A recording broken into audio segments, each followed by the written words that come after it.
Hey guys, welcome back to the channel. This is story about what if Naruto was the grandchildren of Hashirama Senju part 1. Before I start, please do support for more amazing content and comments for part 2. Do consider to subscribe my channel and share my video to your friends and check out the description as well. Let's start the video. 12 years before the Second Great Shinobi War. What's in a name? What did names even mean? Why did they matter? Those questions had meant little to him in his first life. He'd been named Victor, a simple strong name that any man could be proud of. It led to a lot of Victor Von Doom jokes. But he'd long acknowledged that those jokes were entirely a consequence of his own actions. After all, he'd been the one to make the choice to hang out with the 12 people in 1,000 who knew that the famous MCU villain had a name as common as Victor. In this world, however, in his second life, for lack of a better term, things could not be more different. His name was a million things in one. A statement to others, and a warning to him. Hashirama Senju. The triumph, his first name translated into. An innocuous enough name if one didn't consider the context. His mother, Hinori Hyuga, the twin sister to the Hyuga clan head, had chosen to bestow the name on him because he'd been born on precisely the day that the news returned to Konoha that the Great Shinobi War had come to an end. Even in his thoughts, he did not dare to refer to it as the First War. When he'd called it such, it was only his age that saved him from a spontaneous lynching in the crowd of grieving parents, spouses, and children. His name and his blood, as well. Whether he carried the stereotypical Senju looks or not, little could be done to deny the fact that he was the grandnephew of the second Hokage, Tobarama Senju. Pay attention, his minder hissed at him, and he nodded, looking down at the crowd of mourners. That was what had brought his thoughts to his age. Once again, the festival of remembrance had come about, and this time, like all others, he was forced to attend dressed in a mournful sober black and forced to maintain a sober contemplative expression. He chanced a glance to the side and noted his older cousin looking boldly bored out of her mind. A 15-year-old Tsunade Senju was a force of stubborn energy that could not be denied. She'd thrown a stinker at being summoned to stand at the same position she'd occupied in every procession. The same stinker she threw last year, and the year before that. Regardless, she stood.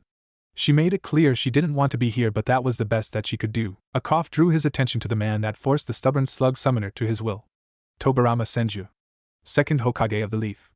Uncle. He moved the hat on his head before he tossed it to the side completely. He bared his pale skin to the audience, and showed off his long white hair. Welcome. Once again, we stand together in mourning. In mourning for what has been taken from us. Fathers. Mothers. Sons. Daughters. Brothers. Sisters. All gone at the hands of the enemy as they sought to do the impossible. They tried to extinguish the will of fire. Every year, we hold this procession to mourn, and every year I remind you all that they have failed. What they sought to extinguish burns hot and bright. 8 years ago, my nephew, Itama Senju, son of Hashirama, was killed in an ambush from cowardly shinobi of Iwagakure at the twilight of the Great War. Now, I present to you his son, Hashirama Senju. What? What did he mean? I felt my minder push me forward and my legs complied before my brain could stop them. I covered the few steps that separated me from my granduncle on the rooftop of the giant Hokage tower in what felt like slow motion. My eyes twitched as I looked for some sort of salvation from whatever this was to be. Searching for my mother was a waste of time. She didn't attend. Few things could rouse her from bed, and a memorial in her late husband's honor was not one of them. I met Tsunade's eyes as I walked past her, and for the first time today she was paying full attention. Sharp eyes followed me on every step I took. When I finally reached him, I felt strong hands grab onto my shoulder as I was turned around to look at the crowd. I gulped at the sight.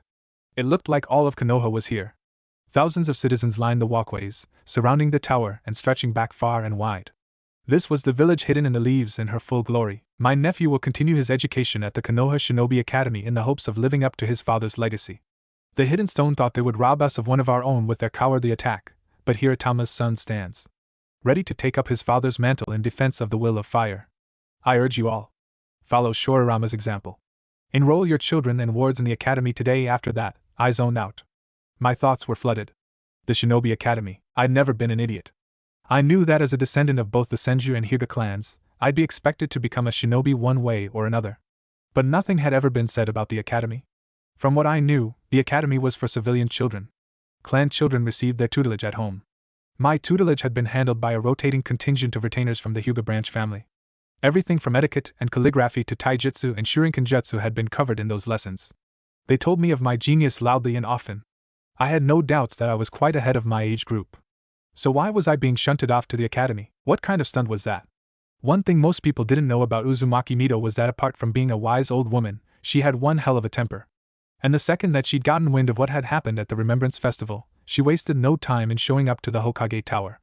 In fact, she was sitting down on the chair that her husband had once occupied by the time that we'd returned from the festival. After Tobarama's speech came a ton of ceremony. There would be music, and dancing, and various ninjutsu performances. It was still a somber affair, but every year it became just a little bit less so. Just 4 years ago, the thought of music would have been ludicrous. Tobarama was a genius when it came to using progressive overload to make the citizenry get used to adding more and more celebratory tones to the festival. A necessary one, he replied with a sigh, not contesting her presence on his seat. A decision that I was sure was a wise one. Mito was an old woman, but she was still the nine-tailed Jinchuriki for a reason. She had strength aplenty. How? Please tell me how announcing the whereabouts of my grandson to every spy and agent of the other villages can count as necessary? She asked, tone calm but having the subtext of something dark. I looked up at Tsunade, not sure if I should even be here in the first place. I know the risks. We'll have to trust in the academy security, but the enrollments in the academy from the civilians still hasn't recovered to the levels from before the war. Every analyst assumed that after a few years, along with all the new benefits being created for families with children in the academy, that we'd get the numbers back up, but we haven't. I chose to change tacks. The truth is they won't trust the academy because the clans don't. If they see the son of Hashirama's eldest going to the academy as well, then that might be enough to get them to consider it, at the very least. It's also going to be good for enrollments from Clan Ninja. The other clans still want to get as close to the Senju as possible. Having Shorarama in the academy tells them that that's the place to do it. He explained, trying to win Mito over with pure logic. Even with the best of the best watching over him, Hashirama had to deal with assassination attempts every other week. That was how much the others feared him. Even Tsunade, his Jounin granddaughter, has had to deal with much the same over the years. Now you want to present them the target of my other grandchild?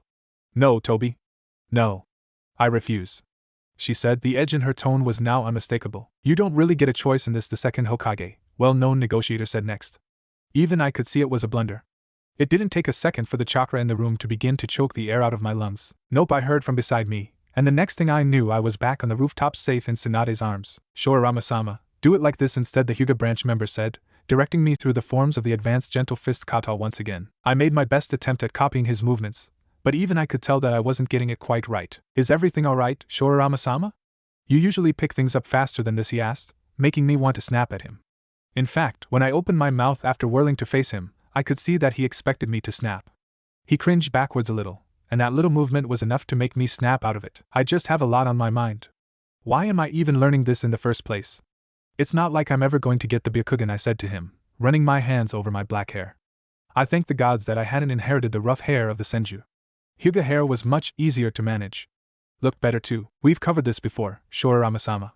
Even without the Byakugan, the gentle fist can still be utilized as the basis for a devastating taijutsu style. Even beyond this, while the inability to see individual tenketsu means that you'll never get to use the gentle fist to its full potential, a liver shot is still a liver shot. And with chakra added to your strikes, you'll cause as much damage as any gentle fist user. Besides, you've only been practicing for 5 years now and you're already working through the advanced forms. Not letting a genius like you work with the gentle fist would be a travesty, he said to me, combining legitimate feedback with some good old arse kissing. I nodded at him, scowl still on my face, and returned to the session. From the corner of my eyes, I could see Grandmother Mito watching me from the balcony. Even though Mother was the sister to the Hyuga clashed, I was still the grandson of Hashirama. There was only one place where I could be expected to grow up. The Senju clan compound. Sure, the Hyuga sent dozens of their household staff to ensure Mother lived in the luxury she'd grown up used to, and probably to make sure they had some influence on my upbringing, but don't say that one too loudly. When I failed my next attempt, I heard clapping from the balcony. I turned again, and noticed that Tsunade had joined Grandmother on the balcony, and now was being scolded for her mockery. The smile that spread across my face at Tsunade's abashed expression was bittersweet. I turned back to my instructor, his Byakugan focused on me as I went through the forms once again. My head still wasn't in it, but I managed to make sure that I didn't make any mistakes as I went through the forms. Well done, Shorarama-sama. Now a few more tries and it will be perfect, he said with a smile on his face. Hate was a man who smiled easily and acted like a puppy in the body of a man. He was skilled, easily on the level of a jounin, but his easygoing nature and timid personality meant that he got to spend his days training brats like me instead of writing his name in the history books with the blood of Konoha's enemies. He got a good deal. Not a deal that I'd ever get, however. I had _expectations_. Alright. That's enough for today. I'll take over my grandson's training for today, I heard from above as Grandmother Mito began descending the stairs. She did it slowly for the first few steps before turning to my cousin and barking, "Come help your grandmother, you fool girl." Tsunade wasted no time in catching up to her and helping her down the stairs. But Mito-sama Tobarama-sama agreed with the elders to hate was cut off almost as quickly as he began. "I don't care what my brother-in-law has agreed with your clan. This is my grandson," she said firmly. Any other member of the Hyuga clan would have stood their ground. "Not hate." The man bowed and disappeared with a shunshin almost immediately. I had no doubts that he was going to report to whatever elders he answered to. "Now that it's just family here, what do you say we do something fun?" she asked me, and my smile could have blinded the sun. There was one thing that lessons with Mito meant. Sure, she'd been a skilled enough shinobi in her time, but what made her truly special was her prowess with Fuinjutsu. That was what she spent her time trying to pass down to me. "Come along with us, Tsunade," she said, dragging my cousin with us once she noticed her attempt to disappear in a shunshin of her own. "Fuinjutsu is so boring," Tsunade drawled as Mito began to physically drag her with us towards the practice room, her act of being a frail old woman long abandoned. "Yay, Fuinjutsu," I said, pumping one hand in the air. Pretending to be an 8-year-old could be fun, sometimes. Especially for annoying foolish cousins. "What distinguishes a seal in Fuinjutsu from a hand seal used in ninjutsu?" she asked the both of us as we sat in seiza before her, scrolls out and brushes at our left-hand sides. That was an interesting trait we shared, Tsunade and I, left-handedness. I racked my brain for an answer, while it looked to all the world that Tsunade had mentally checked out from the lesson. I knew that in canon, Tsunade would become competent with Fuinjutsu, competent enough to have a seal on her literal forehead, but the fact that even then she'd be considered lesser to both her teammates said a lot. With a pedigree like hers, no one should have been able to come close. She just wasn't interested. A direct opposite to me, at the very least. I had a passion for Fuinjutsu. Partly because of how easy it came to a brain that had aced university-level physics, and also partly because of how necessary it would be. Fuinjutsu was one hell of an equalizer, and it was one of the few things that could bridge the gap between jounin and the literal natural disasters in human skin known as S-rank ninja. It was my theory that only the Flying Thunder God could have made Minato a monster capable of running circles around 2 or even 3 S-rank shinobi at the same time. Sure, he never managed to actually kill them, but surviving to tell the tale was a feat on its own. Needless to say, I had a shit ton of motivation fueling my interest. Fuinjutsu seals are written, but hand seals are done with the hands, I finally said after racking my brain trying to come up with something at least more inspired. Tsunade's instant chuckle at my response was not the most encouraging thing, but I'd long since learned not to expect encouragement from this version of the Sannin.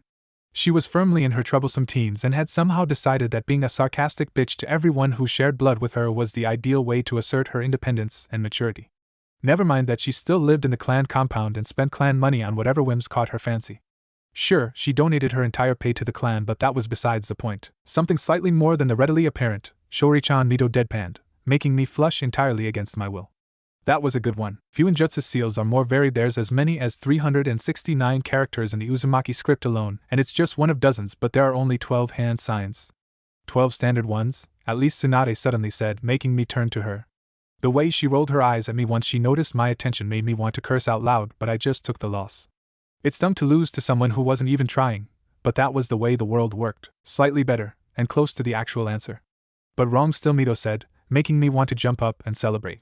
Tsunade's smug look was wiped off her face quicker than grime in the face of a pressure hose. An accurate answer lies in their purpose. Hand seals regulate the flow of chakra in the body. They act as a crutch for ninjutsu or genjutsu, telling your chakra to contort itself in a predetermined manner.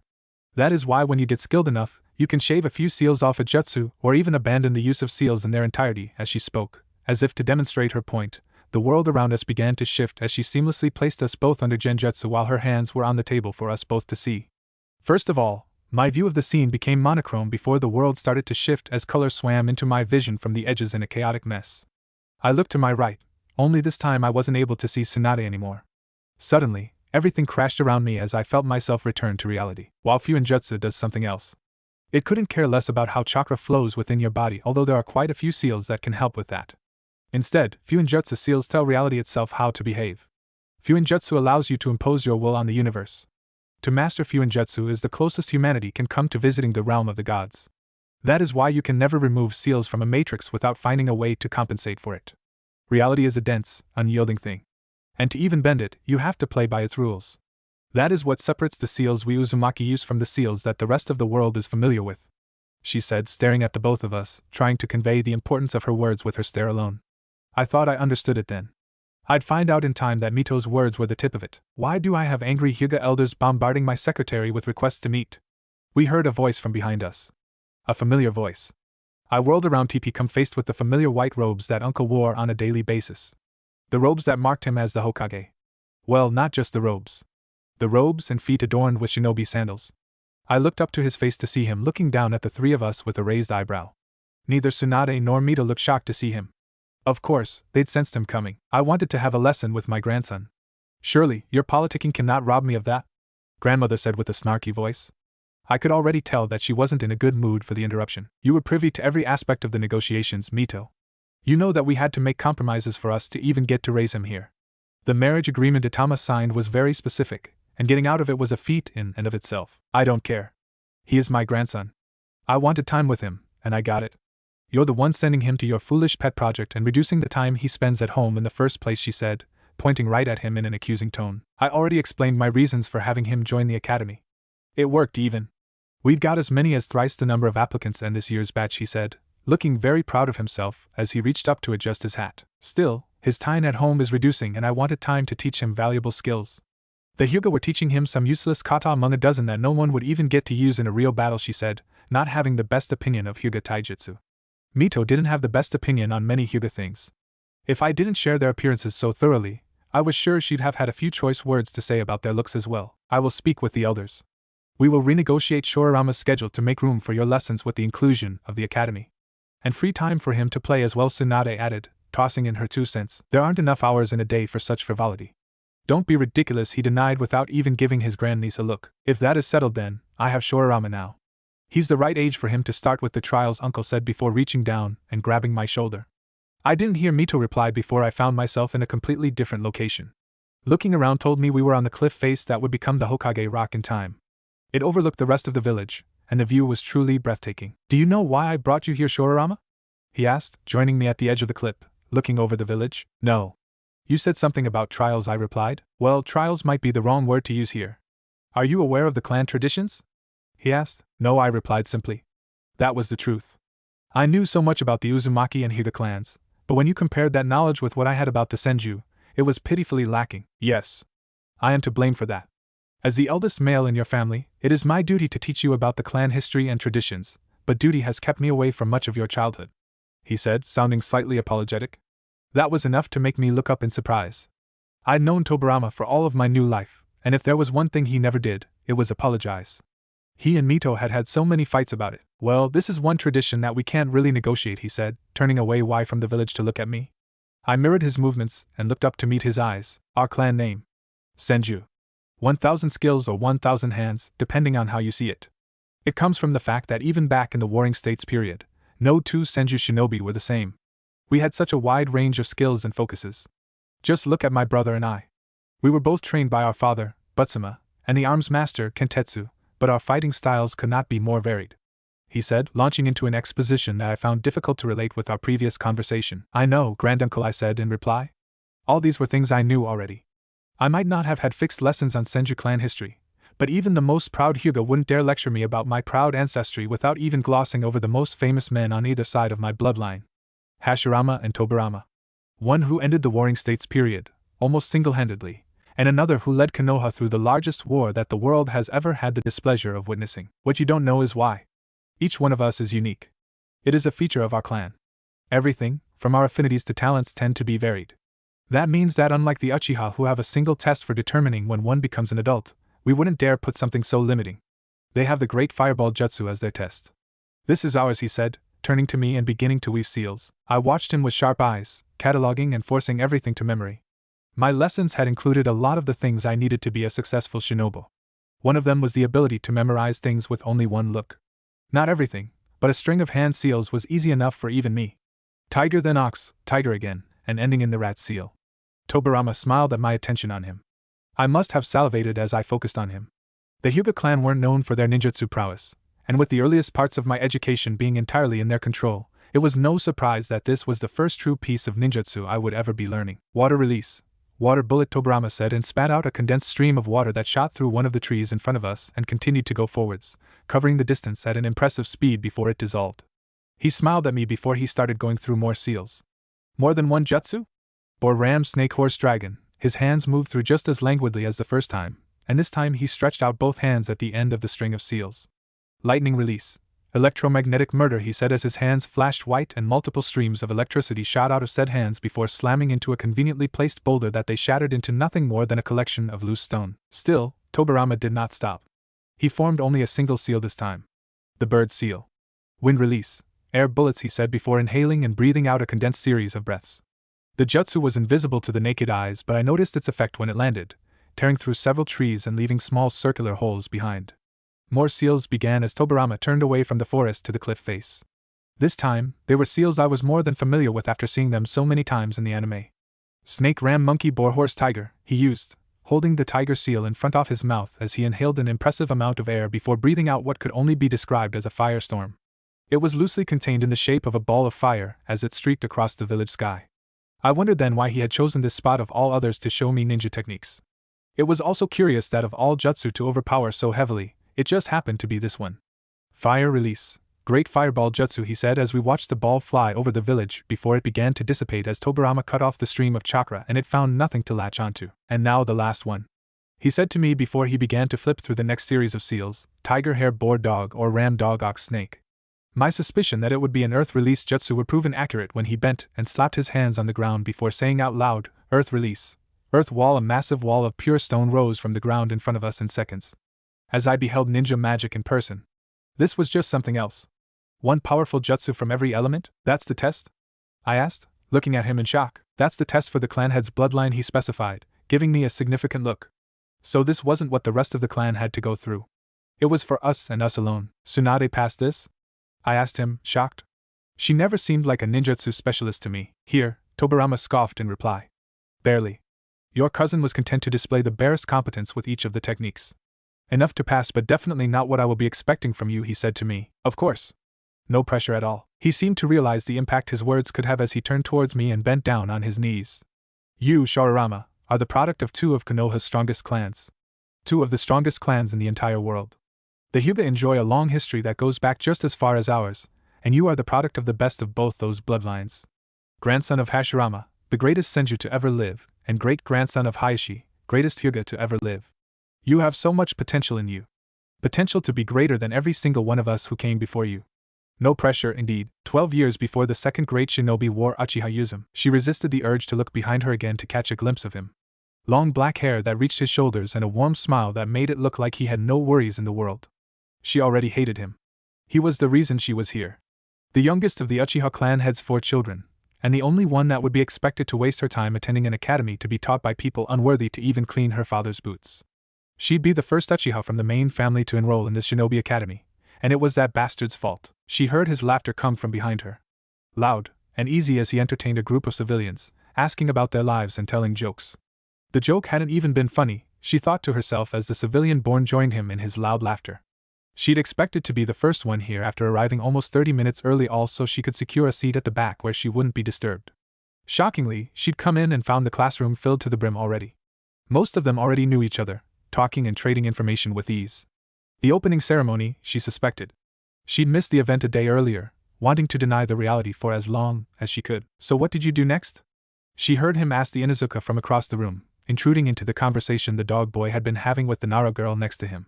She expected the Inuzuka to put him in his place, tell him to butt off and mind his business. Of course, her expectations weren't met.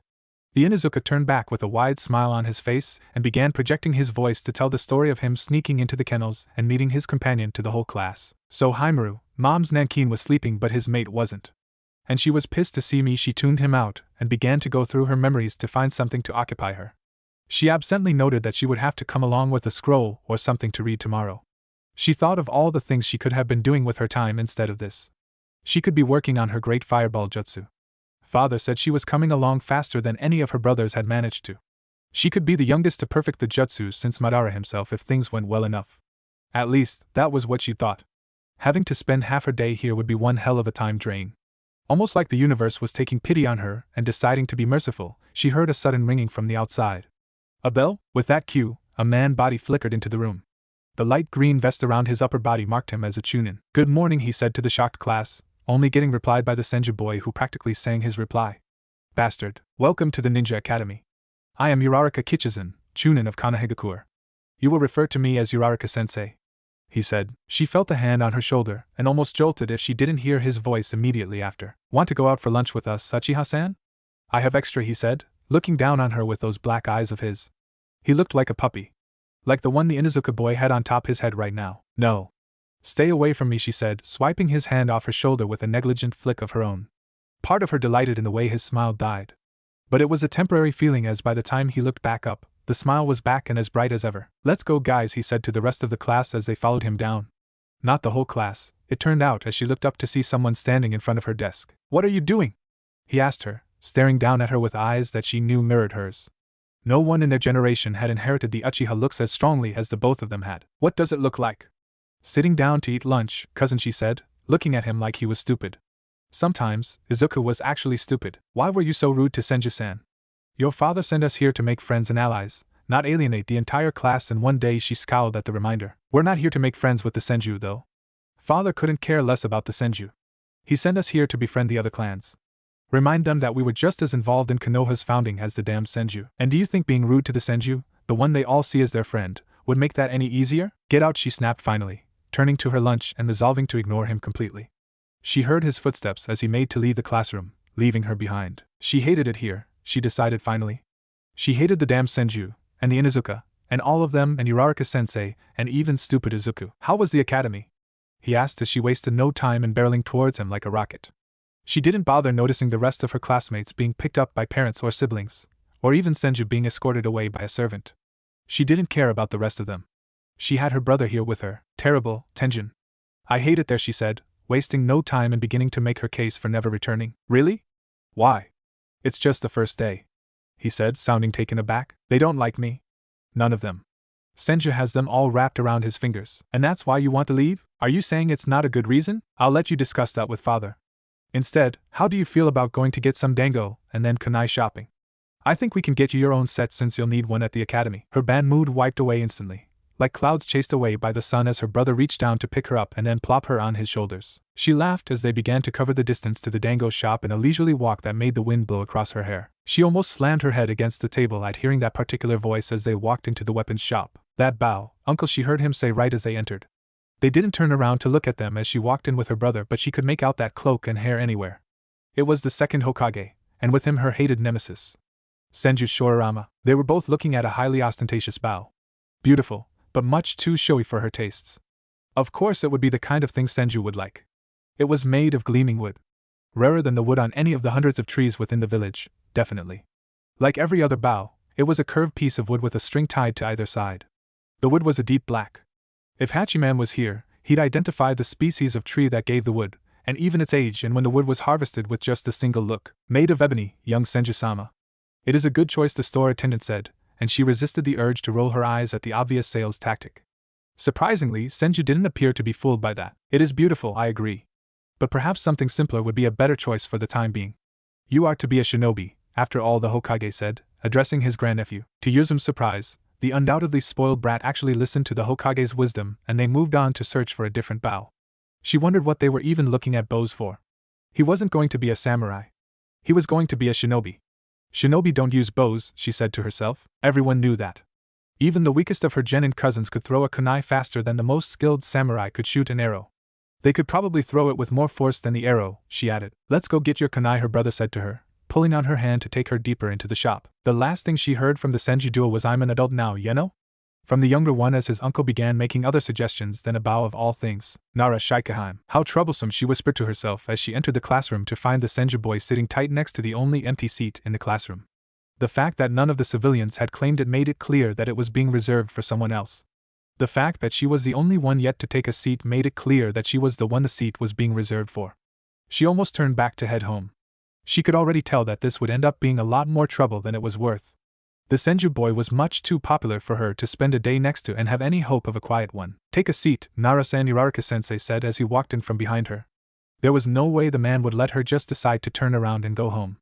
She, with great reluctance, took step after step, counting them to be 7 just as her mother taught her until she was at her seat and had managed to ignore all the eyes on her.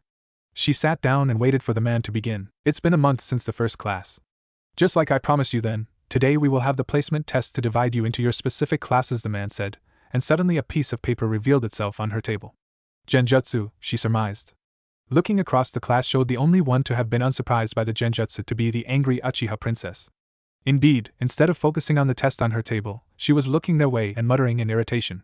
Whatever the Senju had done to set her off today, Shikaheim knew she wanted no part of. She stared at the test sheet in front of her.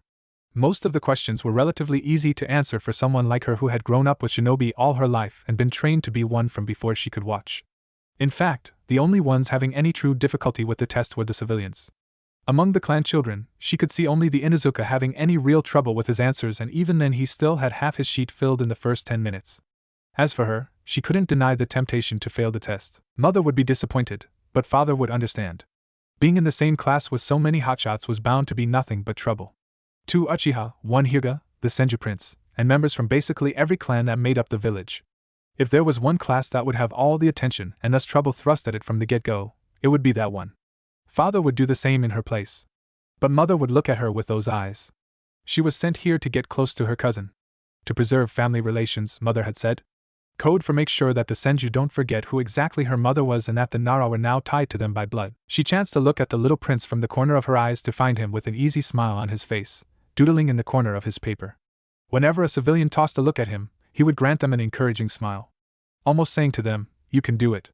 One would never have guessed at his Hyuga heritage with just how much emotion he managed to show with those brown eyes of him. Said eyes met hers, and she instinctively broke the look and returned to her paper. Mother being cross at her would be even more troublesome. The woman was just the sort to show up at the academy and demand they let Shikaheim retake the test. No, troublesome classmates were much preferable at the end of the day. She wouldn't be sleeping in the same building as them. She knocked the questions down one after another, only writing enough to show that she understood what she was being asked. She'd leave overachievement for the Uchiha princess, who seemed keen on answering every question with as much detail as possible. Instead, she followed her cousin's approach. She wrote down the answers quickly, and after drying the ink with a quick flex of her chakra, she flipped it around and tried to zone out into her thoughts like she'd always been able to. From memory, she began to recite the tale of the first shadow to herself, her many times ancestor, Nara Shikamaru. "Alright, that's time up," from Uraraka Sensei jolted her from her thoughts.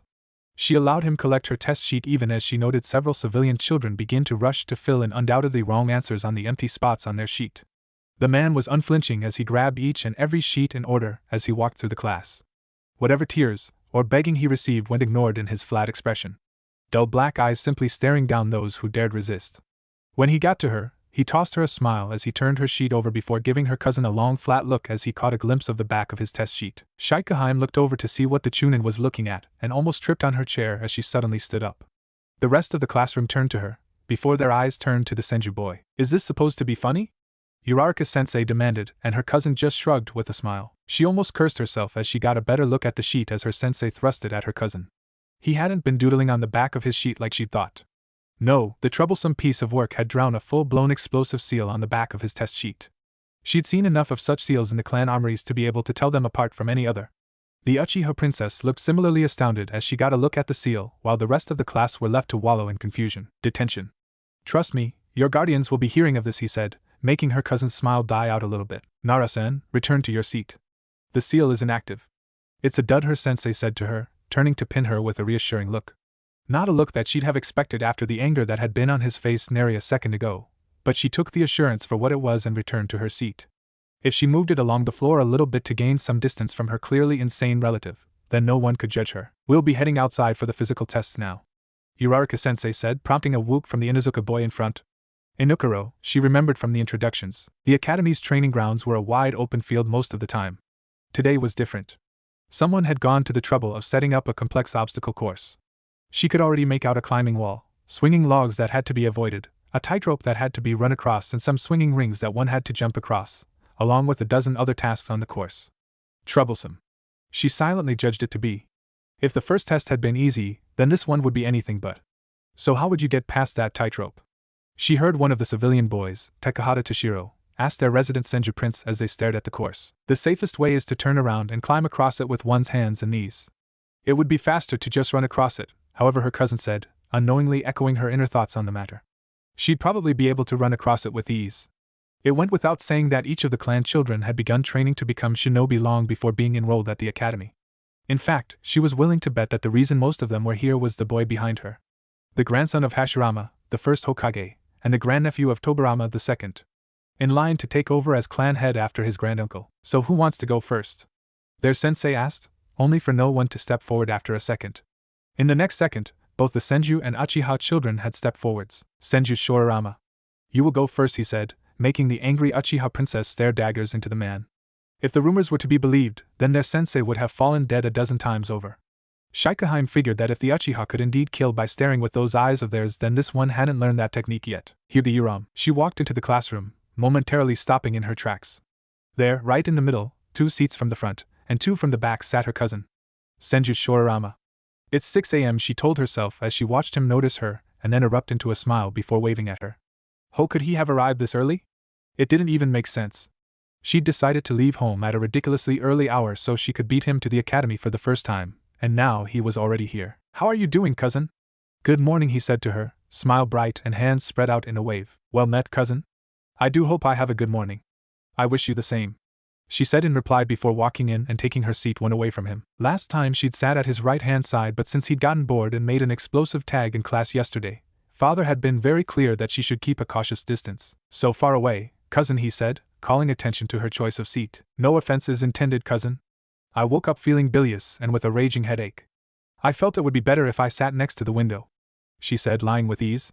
Her cousin smiled at her, believing her words with no hesitation. It made her wonder, just like she had been doing for the weeks they'd spent in the academy, whether he was worth all the attention he received.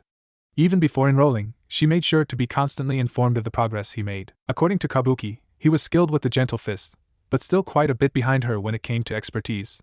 He knew more kata than she did, but when it came to sparring, he was apparently leagues behind her. That fact alone made her wonder if he'd turn out worth it. Father thought he could be Hokage one day, and quite frankly she could not see it. He was intelligent, to be certain. Physically skilled, as well. The only ones who could compare with his when it came to physical tests were the 2 Uchiha, herself, and the Inuzuka boy. The rest of the class were well behind them, with the clan children closer than those of civilian breeding. Her cousin had returned to reading from his scroll, so she settled to wait as their classmates began to trickle in. She noticed how, like yesterday, he went to the trouble of ensuring that no one sat at the seat to his left. Saving it for the Nara girl again? She'd asked father why, and his best guess had been the blood relation that he shared with her. Her mother had been his grandfather's cousin, after all. That made them cousins, but not as close as she had with him. His mother was her aunt.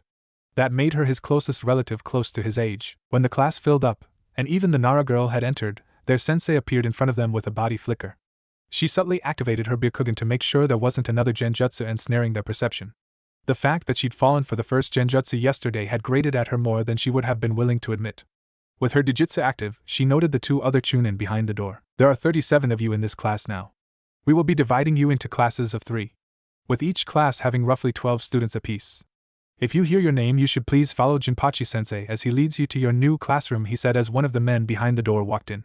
His brown hair and brown eyes marked him to be what she'd heard her cousin impolitely refer to as an NPC. For some reason, he viewed having a regular appearance as the first sign that a person would not be destined for greatness. It was ridiculous, but had a strange logic to it. Uraraka-sensei went on to list out 12 civilian children who followed their new sensei out of the classroom with a mixture of confusion and excitement. They didn't realize what was happening. When the next set of names were read out to follow the next teacher, she noted that this time they appeared more despondent. These ones were smart enough to realize that if they were being separated into classes the day after taking a test, then it had to be based on that test. The fact that not a single clan ninja had been called with their group should have made it obvious that they weren't in the premier group. I'm sure you've figured it out now, he said as they remained 12 children in the classroom. We've been split up according to ability, the sole civilian in the classroom pointed out. Yes, you have. This is Class 1A. You all performed the best in the assessment tests. But don't let that get to your heads. Your place here is not set in stone. Every 3 months, you will take assessment tests along with the other classes. Only the top 12 will remain here. If you ever fall below that, then you'd be reassigned to one of the other classes, depending on where you fall along the rankings, he said, making the half of the class that had begun to whisper among themselves sit up suddenly. Just so you know where you fall in this class rankings and how close you were to being on one of the other classes, here are the rankings. 1. Uchiha Yuzum. 2. Senju Shorarama. 3. Uchiha Izuku. 4. Hyuga Urom. 5. Kurama Kazuru. 6. Aburame Shiba. 7. Nara Shikaheim. 8. Takahata Toshiro. 9. Sarutobi Omoikane. 10. Yamanaka Inoken. 11. Akimichi Choni. 12. Inuzuka Inukuro. As each person heard their name, they proceeded to straighten up in their seats. She was unsurprised to have ranked below her cousin and the 2 Uchiha. They'd all made short work of the obstacle course in a way that she had not. The gentle fist did not require much in the way of flexibility, and so her tutelage had lacked that. The Uchiha's intercepting fist had a high flexibility focus, her studies had told her, and Kabuki had revealed that her cousin spent a significant portion of his time stretching and had taken up dancing of all things. For the rest, the list fell just as she'd expected it to. The fact that the Inuzuka boy had performed better than her at the obstacle course and still somehow ranked last probably meant that he'd basically failed the written portion of the test. She could understand that. The test had been more difficult than she'd expected. It even covered some things that she'd yet to learn in her own studies. Another surprising fact was the presence of the civilian. He performed worse than everyone in the room at the physical tests. He'd even performed worse than some of the civilians that had been sent of the room to one of the lowest classes. The only way he'd managed to rank so highly would be if he'd gotten an essentially perfect score on the written test. That was impressive. Now that you know where you stand, our first lesson will be on chakra natures, her sensei said as he turned to the board and wrote down the day's topic. First of all, what is chakra? He asked, and half the class rose their hands. Not her cousin, he never volunteered his knowledge like that, Naruto-san, the sensei said, pointing at one of the few people without a hand raised. The girl looked like she'd been about to fall asleep. Yurom resisted the urge to sniff haughtily only by the tightest of margins as a result of the most precise application of will. Chakra is the combination of physical and spiritual energy, she said simply before returning her head to its position on her palm. Uraraka-sensei was pleased with the answer and moved on. Perfect. That is a textbook definition. Chakra can only be utilized in one of two ways. What are they? He asked, turning to the class again. This time, Yurom was one of only 4 people with their hands up. This time, the sensei pointed out someone with a raised hand. Takahata-san, enlighten us. Shape transformation and nature transformation. Shape transformation works by using control of one's chakra to force raw chakra to take a shape outside of one's body. It is usually used in conjunction with nature transformation as there is no known jutsu that consists of pure shape manipulation. Nature transformation works by transforming raw chakra within one's body into one of the 5 primary elements, or a composite element, made from a combination of any of those 5 elements, as seen in Kekkei Genkai, he said, and she wondered where a civilian could have come across such information in such detail. Lovely answer, Takahata-san. He's wrong, her cousin cut in, making the class turn to him. Is he? Tell us why then, Senju-san, their sensei said, turning to him with sharp eyes. There aren't 5 chakra natures. There are 7, he said, sending Yurom reeling as she counted them off in her head: fire, water, earth, lightning, and wind, she mentally recited, running through them in order. 7? Tell us more. Fire, water, earth, lightning, wind, yin, and yang, he said. Yin and yang? What were those? You are correct, Senju-san. But both yin and yang release are beyond the scope of the curriculum, so we'll be operating under the fiction that there are only 5. He said, confusing the class further. Uchiha Izuku. He funneled his chakra into the slip of paper, as he'd been taught to by his uncle. The chakra paper, expectedly, crinkled at the edges before bursting into flames. He'd only paid it half his attention. Like he was sure about his cousin, he'd taken this test before. Most of his attention, therefore, was on the other members of the classroom. Sarutobi Omoikane and his cousin both had their slips erupt in flames in showy manners, to the shock of absolutely no one. The Nara girl having an earth affinity was interesting. Izuku could only imagine how dangerous the clan's shadow manipulation would be with the ability to use earth release to create, or extend shadows at her whim. Only if she learned elemental ninjutsu, however. The clan was famous for their laziness in that respect. Senju Shorarama's slip was perhaps the one that had the most attention directed at it. Would he favor water release like his granduncle? Maybe even water and earth like his grandfather? Lightning like his father? The one that was said to have been so skilled that it had taken the Raikage himself to kill him. Or even fire? Fire would not be unprecedented. This was the land of fire at the end of the day, and while the Senju clan tended to have diverse affinities, fire was still the most popular in their ranks. The Senju seemed to know that his slip was what everyone waited for, and he took an agonizing amount of time in funneling his chakra into the paper. It was almost like he was trying to punish them for paying so much attention. Izuku found that unlikely on its own. If there was one thing Shorarama liked and excelled with, it was being the center of attention. Maybe this was his attempt to give them a show and hold on to the attention by dragging things out as much as he could. Finally, chakra went into the slip of paper and it began by splitting in half before soaking through and then dissolving into dirt. Wind, water, and earth? 3 affinities? That was nearly unheard of. Even having 2 like Izuku did was noteworthy, but 3 was just something else. The entire class was staring at him, and he just smiled at them all. Now that everyone's affinities are known, we will begin covering the theory around elemental training. Uraraka-sensei's words drew all the attention to him. 10 years before the Second Great Shinobi World War, Nara Shikaheim. Troublesome, she thought to herself as she walked into the classroom and found the seat that she'd been forced to occupy for the past 2 years filled by someone else. She almost tripped over her feet in surprise when she entered and found the Kurama boy sitting next to her Senju cousin. She'd expected the boy to get bored of her eventually, but the fact that it had taken him 2 years to do so was just something else. By his right sat Uchiha Izuku, the only polite member of the family in her generation. She wasted no time in taking her seat blissfully far away from the spotlight that followed the Senju on every waking hour. She heard a sound from their place in the center of the classroom, and enjoyed observing from a distance the melodious tones the Kurama boy produced with the flute he held in his hands. It was a beautiful thing, made of pale wood that was so white it looked to be ivory from certain angles. The holes were perfectly circular, just as the mouth opening was made perfectly suited for the boy's mouth. It was the work of a master craftsman, and the sheer cost of it would probably have bankrupted many a family. A lovely gift, Senju-san. Shorarama, please, Kizuru. I've told you a dozen times, call me by my name. Well, that answered one question. The gift had come from the Senju boy. Of course, he had Hyuga blood on one side and Senju on the other. She doubted anyone would ever have access to the kind of wealth he did. The bulk of the village was built on Senju land, after all. Play me something else, please, he said after the Kurama boy said something to him. A melodic tune began to spread across the classroom. A haunting tone that both said everything and nothing at the same time. Shikaheim would hesitate to call herself an expert in music. No, Nara really could. But she did know what good music sounded like. She'd attended enough festivals and celebrations to make it clear to her what a master of their craft could produce. What she heard Kurama Kizuru produce was not at all far away from what those people could create. It made her wonder when he'd begun practicing the instrument. It also made her wonder just how the Senju boy had been able to find out about it in time to procure such a gift for the other boy's birthday. It didn't matter though. Spending her time basking in the privacy of not being the center of attention should have been enough for her. She leaned backwards and hoped to drift off into sleep. She should have had 20 minutes until their sensei showed up. Of course, the universe decided to put all her expectations to shame. Her desk exploded in sound as someone slammed a hand down on it. She opened her eyes and came face to face with orbs of smoldering coal that looked like they were permanently alight with fire. Uchiha Yuzum. Her black hair fell down her face in ringlets that framed high cheekbones in perfect lighting. You're on my seat, Nara, she snarled, and it took Shikaheim a second to parse the words and realize that the rude girl was indeed right. Somehow in her relief and haste to find a seat away from the center of attention, she'd ended up on the seat that the Uchiha girl favored. She cursed herself for it, knowing that she'd now have to stand up and move all the way across the classroom with everyone's eyes staring at her. Not once did the thought of resistance cross her mind.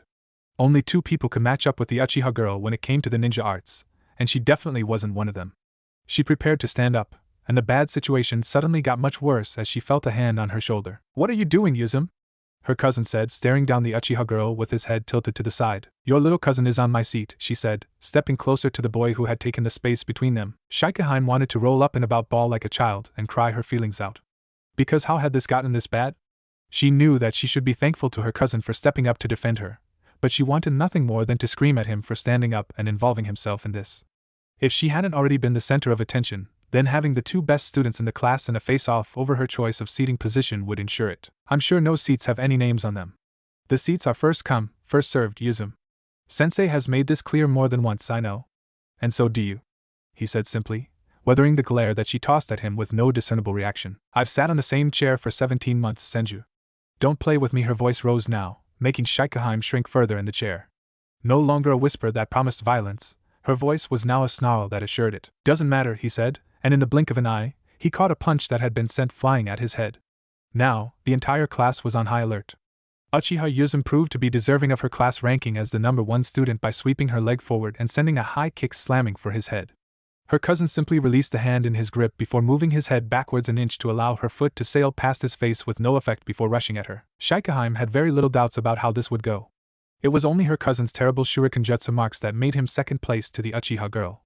It was a testament to his skill that the gap between them was still so close when one considered that he was dead last in the class when it came to kunai and shuriken throwing.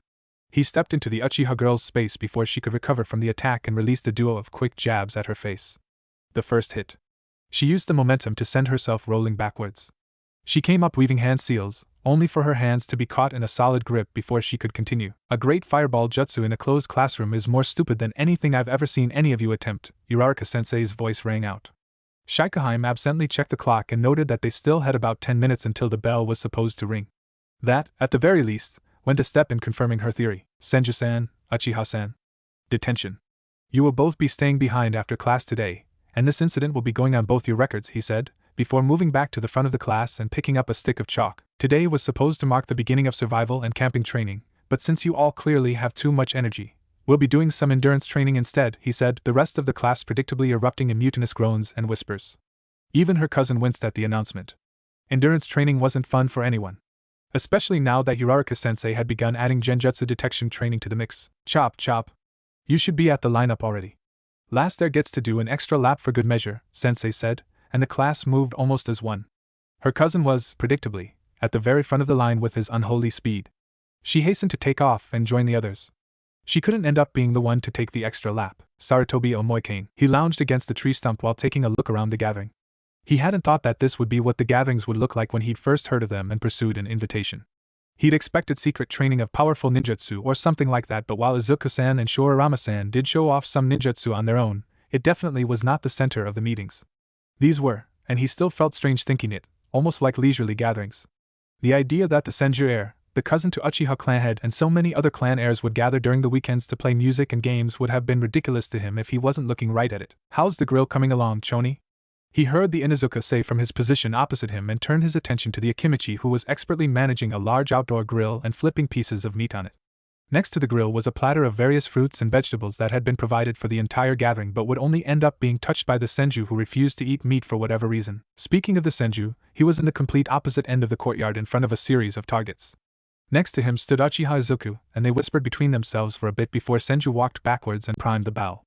In the space between seconds, the bull's eye of all three targets had arrows sticking out of them. How? He asked himself, suddenly sitting upright. He heard the Senju bark a laugh as the Uchiha boy seemingly shared his shock at the state of things. "Play us something, Kazuru." "Izuku owes us a song," the Senju said, walking away from the targets and dragging his Uchiha friend with him. "Senju Shorarama v Uchiha Izuku," Uraraka-sensei said, gesturing to the raised platform set aside for the sparring matches. The friendly duo wasted no time in marching to the platform and taking their places. "Ready to kiss the ground?" Shorarama-san asked with a smile on his face. Yeah. "This isn't going to be anything like last time." Before Shorarama could offer a reply on his own, Uraraka-sensei interrupted, commanding them to form the seal of confrontation. They executed it in unison, and once Sensei's hand fell, the Uchiha was on the move. He ran forward in quick, long strides before kicking at his opponent's head. The boy with hair like silk weaved around the attack with ease before trying to step into his friend's guard. Izuku sent off 2 quick jabs.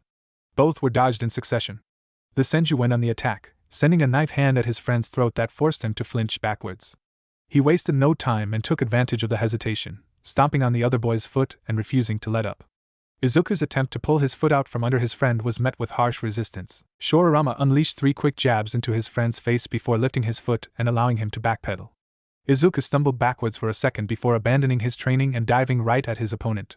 They landed on the floor with a harsh crash, the Uchiha on top. He scrambled to press his weight down on Shorarama before lifting his upper body a bit. He wailed into his opponent, punch after punch, hitting the Senju boy in the face even if they failed to do much damage on their own, as Izuku couldn't get much force behind them. As Izuku pulled his hand back for another punch, Shori's head followed him, slamming into his friend's forehead and sending the boy reeling. Suddenly and smoothly, Shorarama used his footwork to grab a hold of Izuku's waist before rolling them over so he was the one on top. And when on top, he wasted no time. 3 punches in and all of Izuku's resistance had faded. Shorarama landed 2 more punches before standing up and pulling his dazed friend upright to join him. "Good show, boys. Now form the seal of reconciliation," Sensei said. Izuku needed a second or two to get his wits about him, but once he did, he formed the seal in good faith, and they left the platform. "Inuzuka Inukuro v Uchiha Yuzum," Sensei said, making Omoikane's sigh to himself. There was only one way this was going to go, and it wouldn't be fun for anyone watching. The Uchiha girl was way too aggressive and brutal, while the Inuzuka boy had much more pride than common sense. She'd beat him black and blue while he'd keep standing up to take more and more. He was a glutton for punishment. Just like he predicted, the fight began with Inukuro running right at Uchiha-san. She weaved underneath both his swipes before punching him in the side. "Kidney shot," he heard Shorarama wince to himself from behind him. Inukuro flinched but showed no more pain than that as he commanded his legs into a kick that Uchiha-san had an easy time bending underneath. She sprung up with an uppercut that he stepped away from. It was the beginning of a combo, however. Not one that Inukuro was well poised to deal with. She punched at his solar plexus, forcing him to block before she kicked him in the shin. He stepped back, but she used that opportunity to tangle her feet with his and force him to the ground. She stepped backwards, allowing him ample time to stand up. He didn't take the display of sportsmanship well and dove right at her just like Izuku had done with Shorarama. The difference here was that he telegraphed every aspect of his dive, and Uchiha-san had ample time to react. She jumped upwards, stretching out a single foot that Inukuro's head slammed into. He fell to the ground, battered and unconscious. Kurama Kizuru 9 years before the Second Great Shinobi World War. He watched his favorite classmate walk into the room with an easy smile on his face. He just finished with his assessment tests, and like exactly everyone expected, HR seemed to have had an easy time of it. Of course he did. None of the outs they'd asked Kizuru to do had been things Shori had had any difficulty with at all. After all, it had been him who'd helped Kizuru learn everything it would take to pass the exams. Especially the ninjutsu. For a family with a preternatural disposition for genjutsu, his family had an equally famous aversion to most forms of ninjutsu. The fact that the academy required to C-rank elemental jutsu of one's own element as a precondition for graduation would probably have ruined him if not for Shori. How was it? He heard Izuku ask. Of course, he would be the first to ask. Kizuru noted how the kind boy's cousin paid increased attention to the answer that Shori would give. At the beginning, he'd been very much against the friendship the boy was building with Shori, especially since his cousin was very publicly and openly doing her best to ensure that Shori lost the top spot at the academy. He thought the boy had been some form of Trojan horse like Shori had told them about in that story. But 3 years together, and he had to accept that the boy was mostly as genuine as he appeared to be. Even if Kizuru still thought he could see something sharp lurking behind the boy's eyes when he thought no one was looking. That was the hardest test I've faced in the academy, he said with a hearty laugh, forcing Kizuru to crack a smile. Looking around showed him that most of the class shared the sentiment. Shori was famous for never finding any of their exams or tests difficult in the slightest. Even when, 6 months ago, Uraraka Sensei had given them an impassable test to teach them about failure and the dangers of arrogance, Shori was the only one who didn't have any difficulty with the questions. He'd even somehow managed to get a perfect score on mathematics problems that were so far out of the syllabus that even Chunin would have had difficulty solving them. That's not a lot to go off of, Toshiro said, making him smile and shrug again before he walked in and took his seat in between Kizuru and Izuku while Toshiro himself was called in to take his test. Your test sounds very different from mine, he said, turning to his friend. You mean they didn't make you fight a Chunin as well? He asked with a laugh that rang hollow in the face of the class' sudden silence. He'd fought a Chunin. A middle-tier ninja. Sure, Chunin weren't necessarily the strongest of opponents since their strength could vary wildly. He could have fought a Chunin from the cryptoanalysis squad or something, but the fact that he'd fought one, taken shorter than everyone else had on their test, and still come out unscathed was a feat beyond feats. If Kizuru wasn't personally aware of his terrible lying skills, he'd have accused Shori of trying to pull their legs. He could see some of their classmates coming to that conclusion on their own, and he almost sked in disappointment. Shori never smiled when he lied. He did it with a straight face.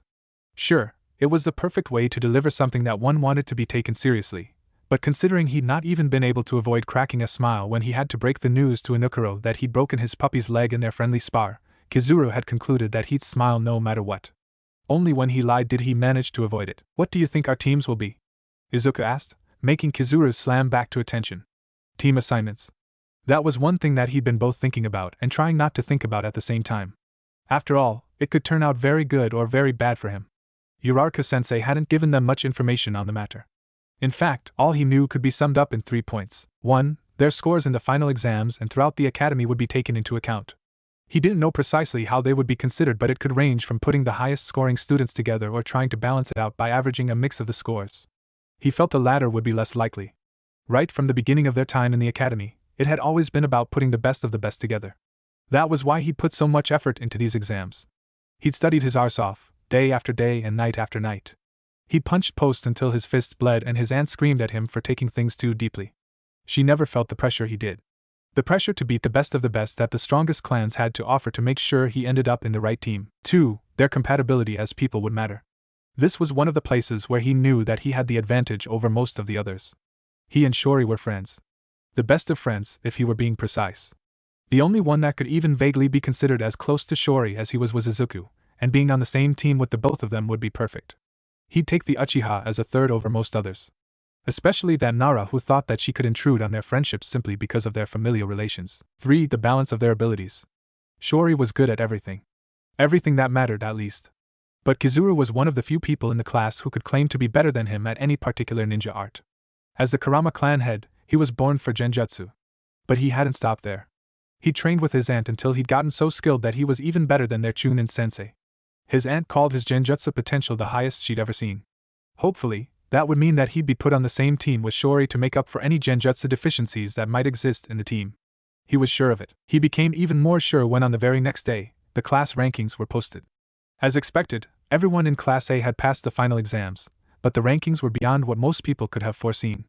He walked to the board with a light feeling in his chest as he stared at his position on the list. 1. Senju Shorirama. 2. Uchiha Yuzum. 3. Uchiha Izuku. 4. Kurama Kizuru. No one would be insane enough to put Shori and angry Uchiha on the same team, so he was sure of it. The three of them. He, Izuku, and Shori would be on the same team. Perfection. Few things could ever be so glorious. Toshiro Takahata. The exams had been hard. The hardest thing he'd ever had to do. He'd trained his arsenal off for it, but even with that, he'd just barely been able to last long enough in the ring for the Chunin to count his taijutsu as a pass, and after doing and redoing the jutsu every day for weeks, he'd been able to execute all 5 jutsu required of him to graduate just without keeling over from chakra exhaustion. Shurinkan jutsu was easy enough, but the addition of the hourglass to make sure that he hit all the targets in such a small time frame, and moving targets to make it even harder had been one hell of a curveball. He'd legitimately wondered how Shori passed that section of the test. Unless it was with that bow of his, the Senju boy had famously terrible aim. All his work had paid off in the end. He'd been ranked last in Class 3A, but that was the wrong way to look at it. He was ranked 12 out of 50 students that graduated the Konoha Academy this year. Sure, some of them were holdovers from last year who'd been forced to retake the exams, but that was how life works sometimes. He, the son of a librarian, was going to have a Jounin Sensei and be placed in the same team as members of the best clans Konoha had to offer. He'd seen it, the looks that he got when he got home each day. It was even worse on Saturday, when everyone knew he'd be spending the entire day at the Senju clan complex. He was the only one he knew outside of the clan children at the academy that had gotten to talk to Hokage-sama in person. He was special. "How did you do?" Mom asked as he ran through the door, and he wasted no time to jump on top of her. He'd had a smile on his face from the moment he'd left the academy, and couldn't wait to share his joy with his mother. "I passed," he said, wincing as his mother winced from the loudness of his voice. "I'm sorry," he whispered, but couldn't keep his joy down as she picked him up and twirled him in the air. "Don't be. It's good to be excited. My boy, you're going to be a ninja. My baby boy is going to be a ninja," she sang as she took him in the air. Years of training meant he didn't feel any of the dizziness that would have been par for the course, but he still had a good time, smiling as she smiled and laughing as she laughed. Toshiro loved to see how like this. It made it clear to him just how young his mother was. She'd given birth to him when she wasn't even 10 years older than he was now. She was younger than all his classmates' parents, but she looked older than most of them. Not when she smiled, though. When she smiled, her blonde hair came to life. Everything about her came to life at once. "I'll be the best ninja in the whole world," he told her, making her laugh and then "I'll find the bastard that put me in you and tear his intestines from his body he said next, but not out loud. Not to her. He sat at his regular seat, far at the back. He liked it for 1,000,001 reasons. For one, it gave him a very good view of his role model in the class, Senju Shorirama. For another, it put him a fair distance away from the class' most volatile elements, Uchiha Yuzum and Inuzuka Inukuro. The boy from the Inuzuka clan was much less likely to attack him than the angry Uchiha girl, but what he considered playtime could lead to serious injury if one wasn't careful. That dog of his was dangerous, as well, and Toshiro had learned from a young age to avoid animals. Dangerous creature, he thought to himself, unsure if he was referring to the creature himself, or its owner.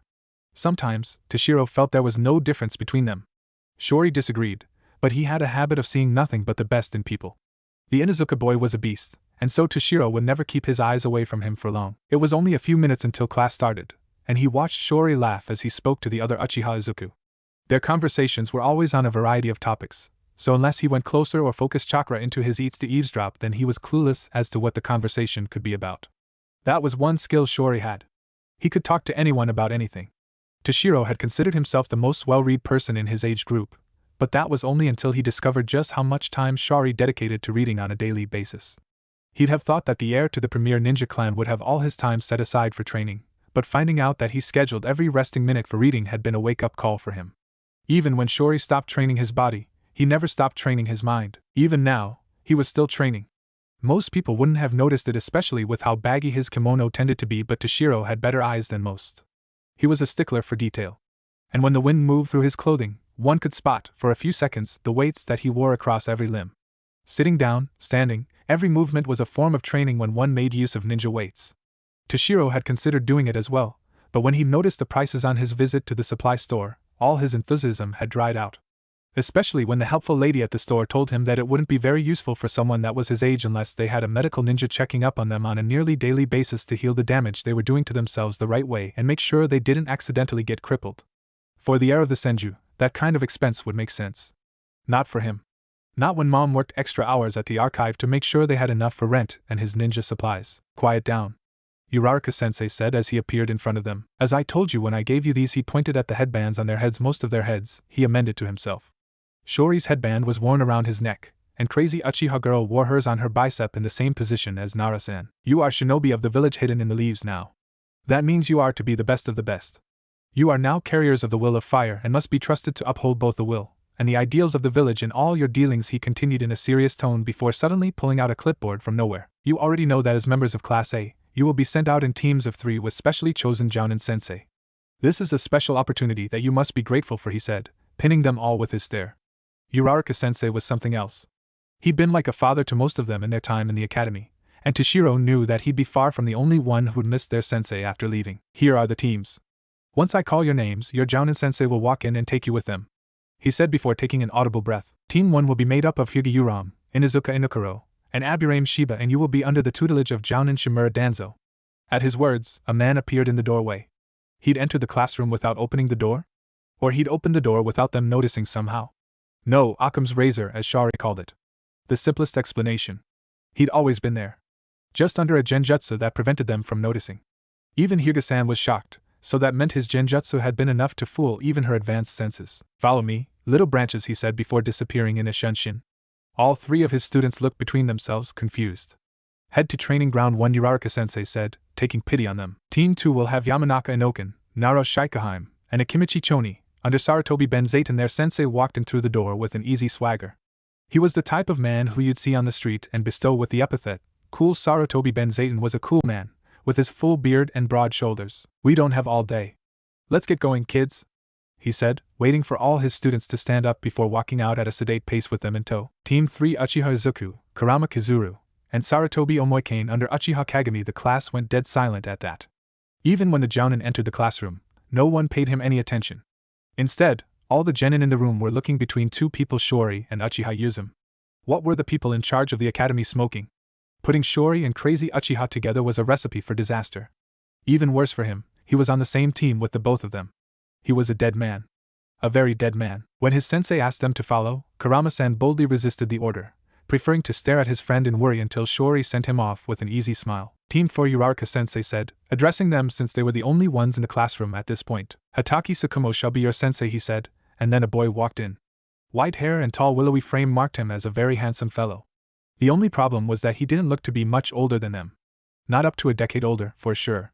He looked like a teenager, if Toshiro was being honest.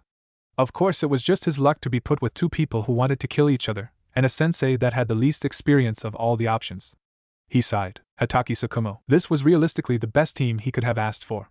Sure, the one with the Uchiha and the Kurama heir was interesting, and the Akimichi, Nara, and Yamanaka combo were going to be lethal no matter what, but this was the kind of team that tales were told of.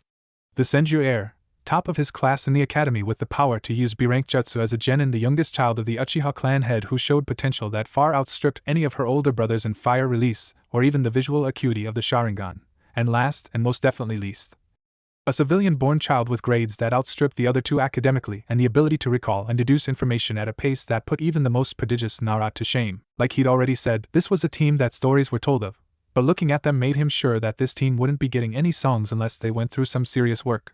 First of all, the Uchiha girl was glaring at both her teammates like they'd joined and severely offended her squad multiple instances and situations. That had to be the first thing to go. Second was the bow at the back of the Senju heir.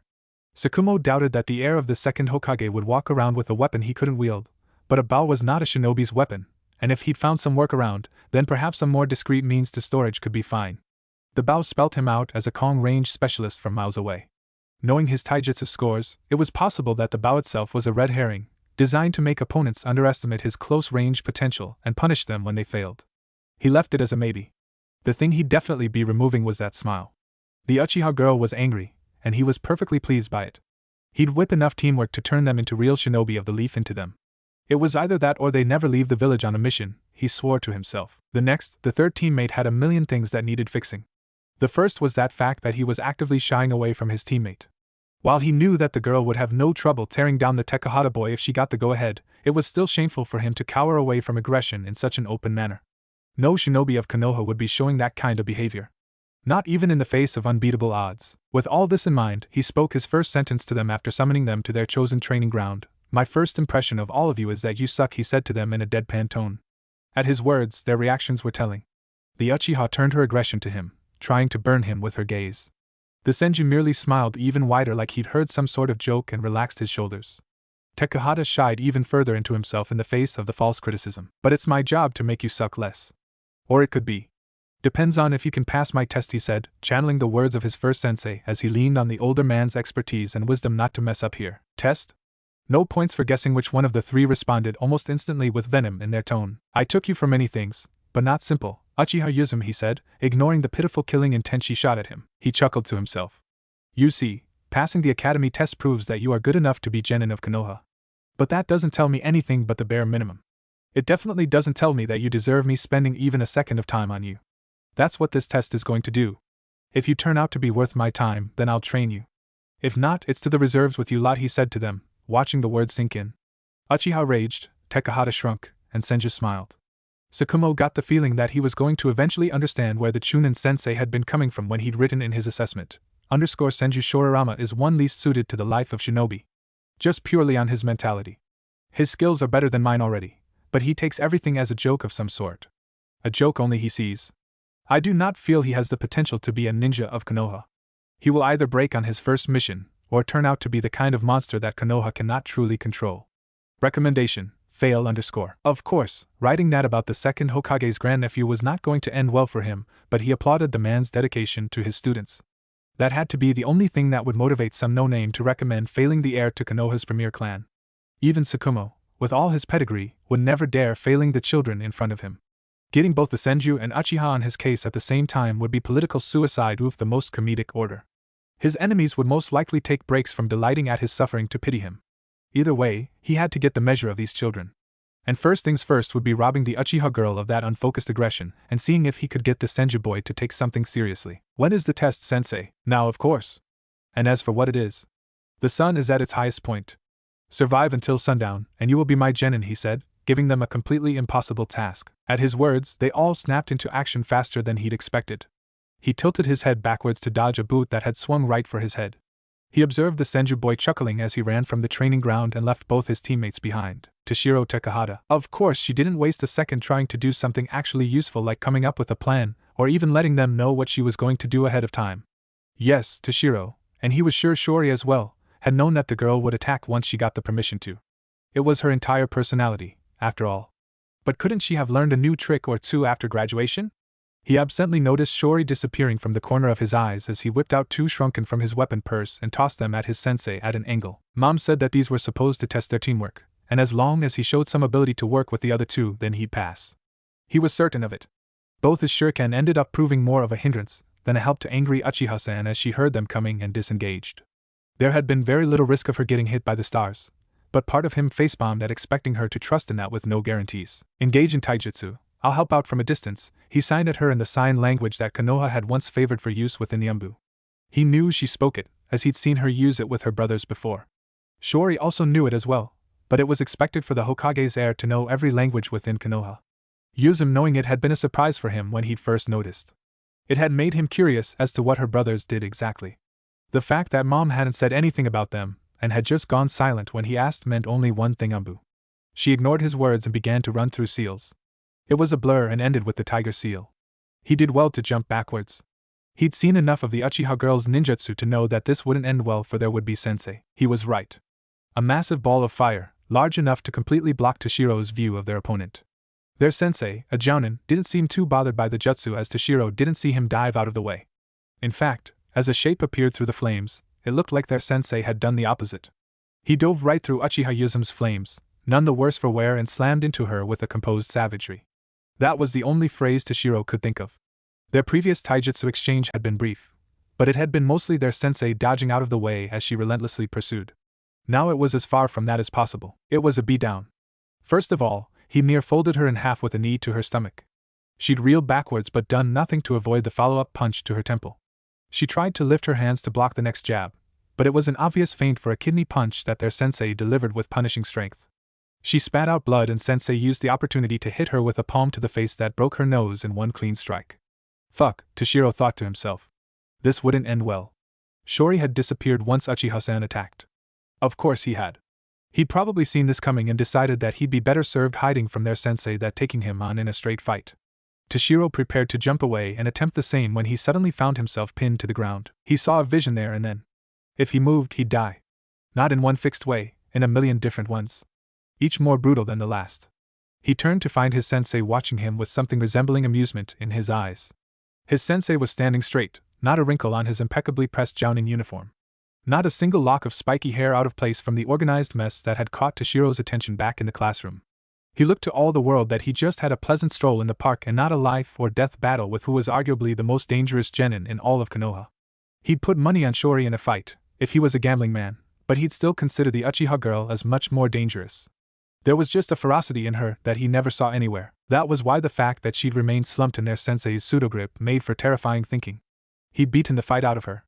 This was the same girl who'd fought through a broken arm, and used same arm to shove a punch into a shocked Shori's face, whining her the only spar she'd ever won against him.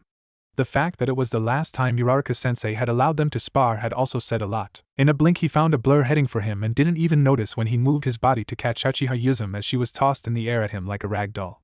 "Stay here. I'll go get that wayward teammate of yours and teach him a thing or two about abandoning one's comrades," was all he heard as his sensei disappeared in the wind. Tsunade Senju. There was only one word she felt was appropriate for describing her little cousin.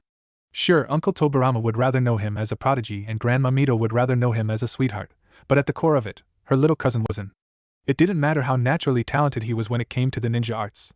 All that mattered was the fact that her little cousin couldn't take anything with an appropriate level of seriousness, and was consistently pushed by the voices in his head to apply his deviant sense of humor to every situation. Case in point right now. "I said I need to go inside to get my student," the man said, visibly frustrated. At least to her senses, though was visibly frustrated. She'd known Hitaki Tsukumo for years now and could just tell from the way he reached up to scratch his headband that he was near the breaking point. If it had been any other clan building, she would bet he'd have already bypassed the guards and made his way inside. "Okay, that's enough. Let him pass," she said to the gate guard. A man by the name of Poki, she was reasonably certain. "But Tsunade-sama," Shorama-sama said he began, but she interrupted with an easy plan. "Good thing I can countermand his orders.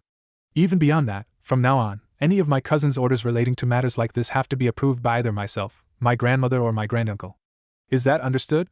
she asked rhetorically, already turning her back and signaling for the older Jounin to follow her. "Thank you for that," he said to her, rubbing his hair and not meeting her eyes. Hitaki Tsukumo was a legend in his own right. She'd never gotten to see him fight, but Jiraiya had run a mission or two with the man, and claimed that he'd probably be able to beat all three of them working together. "Don't thank me. Or if you have to, please do it by kicking my cousin's arse for me. I can't do it myself because our grandmother would throw a fit." She deflected the gratitude. "But tell me why my cousin has seen fit to hide himself in the compound and bar your entrance. Aren't you supposed to be testing him?" she asked, probing into her cousin's actions. The boy was difficult to understand, even at his most cooperative. He was nowhere close to that today. "I gave his team the mission to evade capture until sundown, and he interpreted the orders to mean abandon your teammates and retreat to your clan's protection," he said with audible irritation in his voice. She resisted the urge to chuckle, but she couldn't prevent the smile that broke across her face. It was a crafty solution, to be sure. If not for her being around, he'd have gotten away with it. Hitaki Tsukumo was too disciplined to break into the Senju clan compound even with the good reason he had. What would end up happening would be that he'd spend some time outside the gates, trying to convince the stubborn guards and then given up before he'd have ended snapping at them. It was a good plan, and she told Tsukumo the same. "I agree. I would have been far more amused if he'd bothered taking his teammates with him for his stunt. At least, it would have shown that he had some ability to work well with others beyond using them to alleviate his boredom. I told my uncle that putting him on a three-man team, particularly this one, wouldn't end well. He works best with those who know how to think the way he does. A combo with the Uchiha boy and the Kurama heir would have been something to behold," she put forward. "Sadly, we will never see the fruits of that. But I do agree slightly with the Hokage's reasoning behind this team. If they manage to get over the worst aspects of their personalities, and if the two divergent elements manage to get over their animosity with each other, then there'd be very little this team won't be able to take care of once they reach their full potential. He was trying to build another version of your team, 3 individuals capable of battling Kage-level opponents once put together." He told her with a significant look, and she nodded. "I guess that means you understand what it means for you to be chosen as the sensei for such a team," she told him. He merely nodded and they continued to walk in silence. She allowed him walk with his thoughts. He'd been placed in charge of the futures of 2 of Konoha's biggest clans, the 2 biggest, in fact, and there was nothing he could do to refuse. He'd have eyes on him whatever he did from now on, and he'd have students with intrusive and powerful families. She'd try her best with her granduncle, but she knew that if Tobarama Senju ever disagreed with the manner in which his heir was being taught, then he wouldn't hesitate to make his opinion heard. We've arrived, she said as they stood in front of the clan library. Of course this is where he'd end up. Hashirama Senju. You gave 2 seconds to get out of the library or I promise you won't like what I do when I come in myself, she said it near the top of her voice, and in less than the time it had taken for Tsukumo to look at her in shock at the volume, her cousin appeared at the doorway with a finger rubbing at his left ear. Pretty sure you ruptured an eardrum with that one, cuz he said irreverently. Good. Maybe I'll even heal you from that when I'm working on the rest of your injuries after your sensei is done with you. At her words, he finally turned to see the man next to her who was leaking killing intent like a waterfall. He instantly paled and turned to run before he was suddenly sent flying by a kick to the midsection. She tracked his flight path and noticed he was heading towards the training ground in the compound.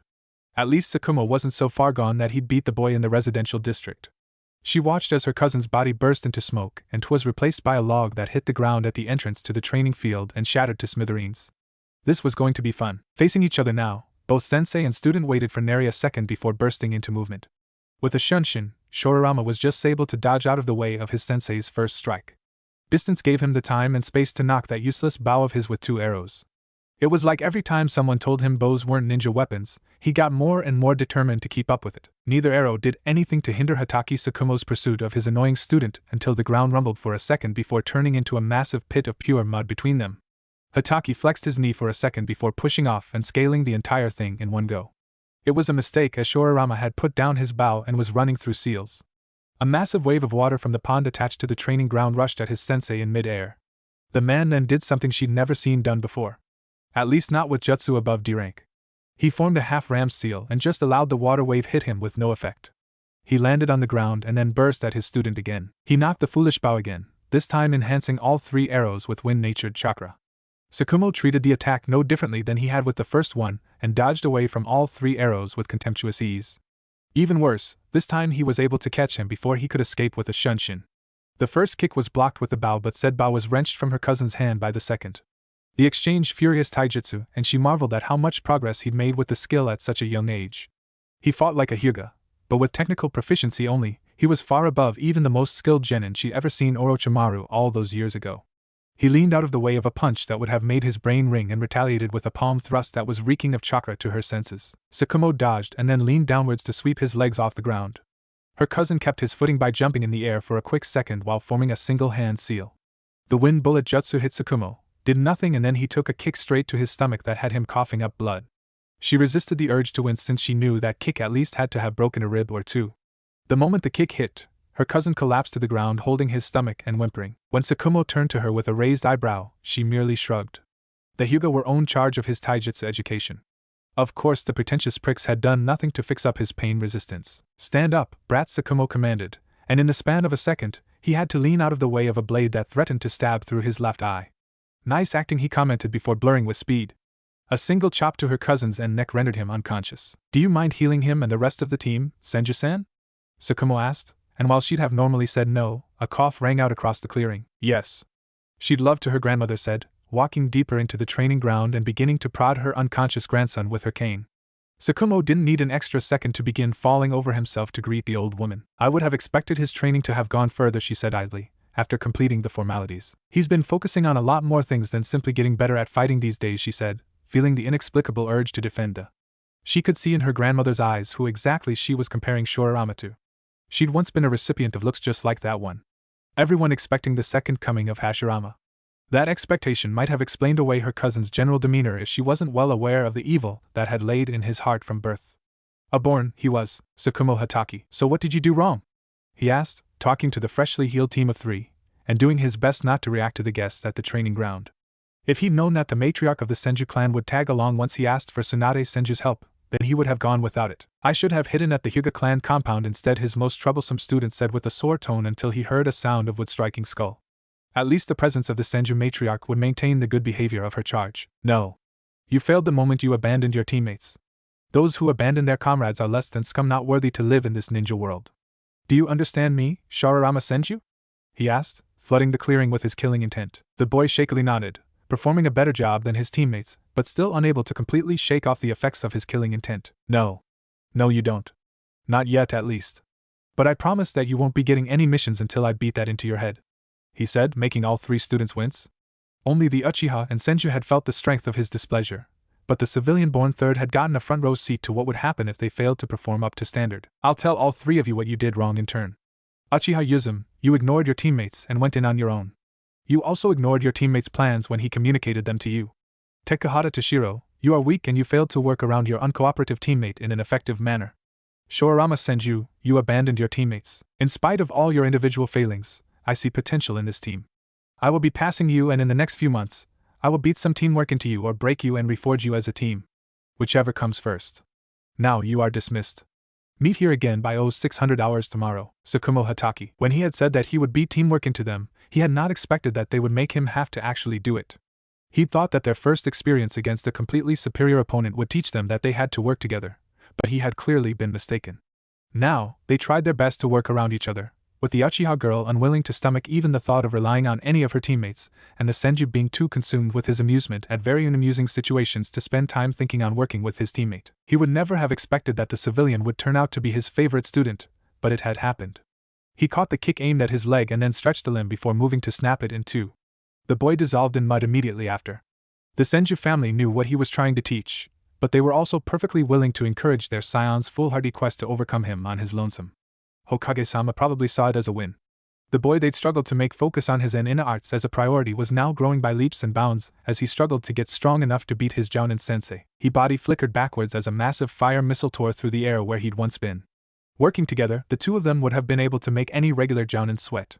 But with the way, they ignored each other and seemed dead set on getting the other caught up as collateral damage from their attacks. Even a Chunin could dispatch them with careful planning. He flexed his chakra coils and broke from the genjutsu that the third member of the team tried to put him under. Takahata Toshiro could work well with Hashirama Senju, but he'd learned to look out for it, and now the boy was determined to harmonize his attacks with that of the Uchiha girl as well. He was the glue that gave the entire arrangement some semblance of teamwork. Senju followed him in his shunshin and appeared with a kick aimed for his head again. The same attack twice told him something was wrong, and he was proven accurate as the boss tore to shreds as 7 different air bullets shot through it, heading for him. He surrounded himself with chakra, leaning on his trained wind release affinity, and nullified the jutsu before it hit him. At least, the constant spars had been just as useful for training his skills as it had for training theirs. Jutsu nullification was quickly transforming from a cool idea in the cradle to a working technique that could turn aside even B-ranked offensive techniques with the right forewarning. Alright. My turn, he said, as he prepared to jump at them. 2 months later, 3 months since the formation of Team 4. You will cease this illogical sidelining, an elder from the side spoke up. This was his first time in a meeting like this, and now he found that he did not enjoy it at all. Especially considering how he had been summoned with no warning while in the middle of a training session. He'd just been forced to contend with a unique chain of earth and water release jutsu from his own Senju genius. Taught by the man sitting at the center, undoubtedly. I will not send the team on any missions until I am satisfied with their ability to work together, he said, feeling like a broken record as he was forced to reiterate his points over and over again. And yet, the Umbu have seen them execute tactical formations and arrangements as a unit. Another elder spoke out. It was clear that the Hokage did not want to be seen unnecessarily interfering with the activities of the team that contained his heir, and was allowing the Council of Clan heads to bring up the concerns instead. Yes, they have. But almost always unknowingly. Both standouts of the team, Hashirama Senju and Yuzum Uchiha, are uninterested in cooperating with one another, and so are being directed by their third member, Takahata Toshiro, to complete attack patterns that bear similarities to existing formations. It is an impressive feat of tactical and strategic acumen, but it still fails to show the same results as true teamwork. In their first clash with a skilled enough opponent, all 3 of them will be taken apart and killed with little fanfare, he said, trying to impress the severity of the situation on the council. The Uchiha clan head, Yuzum's father, took a breath. That sound alone put the room on edge. He sat at the opposite end of the large table from the Hokage, and it was clear even from the feeling of his chakra that he was not a man to be underestimated. My daughter is a shinobi of the Uchiha clan. It is unacceptable that she has been held back from missions for this long. I killed my first man at the age of 7.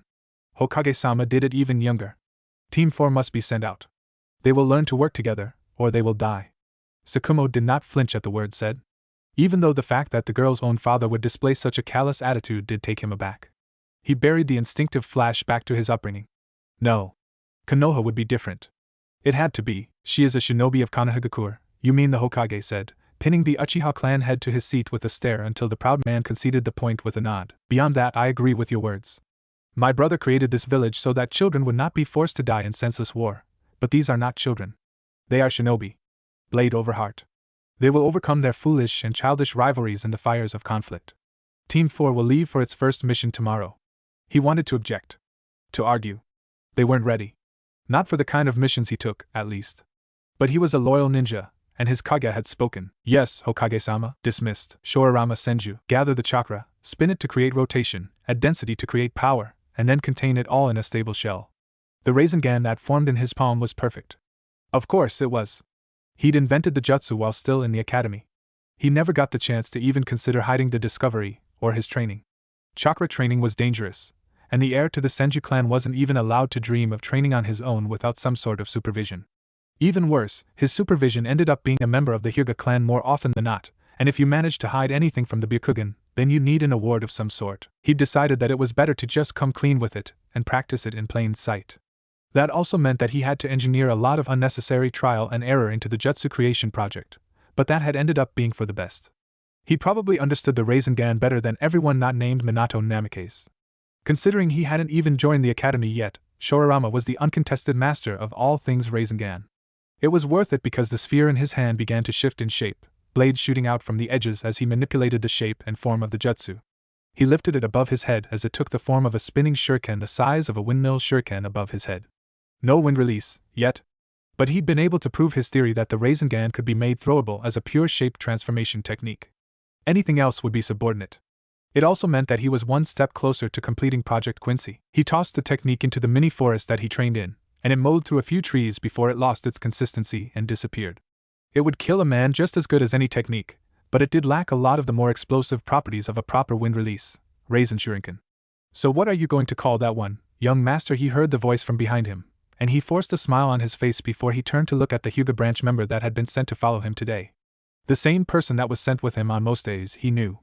If only he could ever manage to remember the man's name.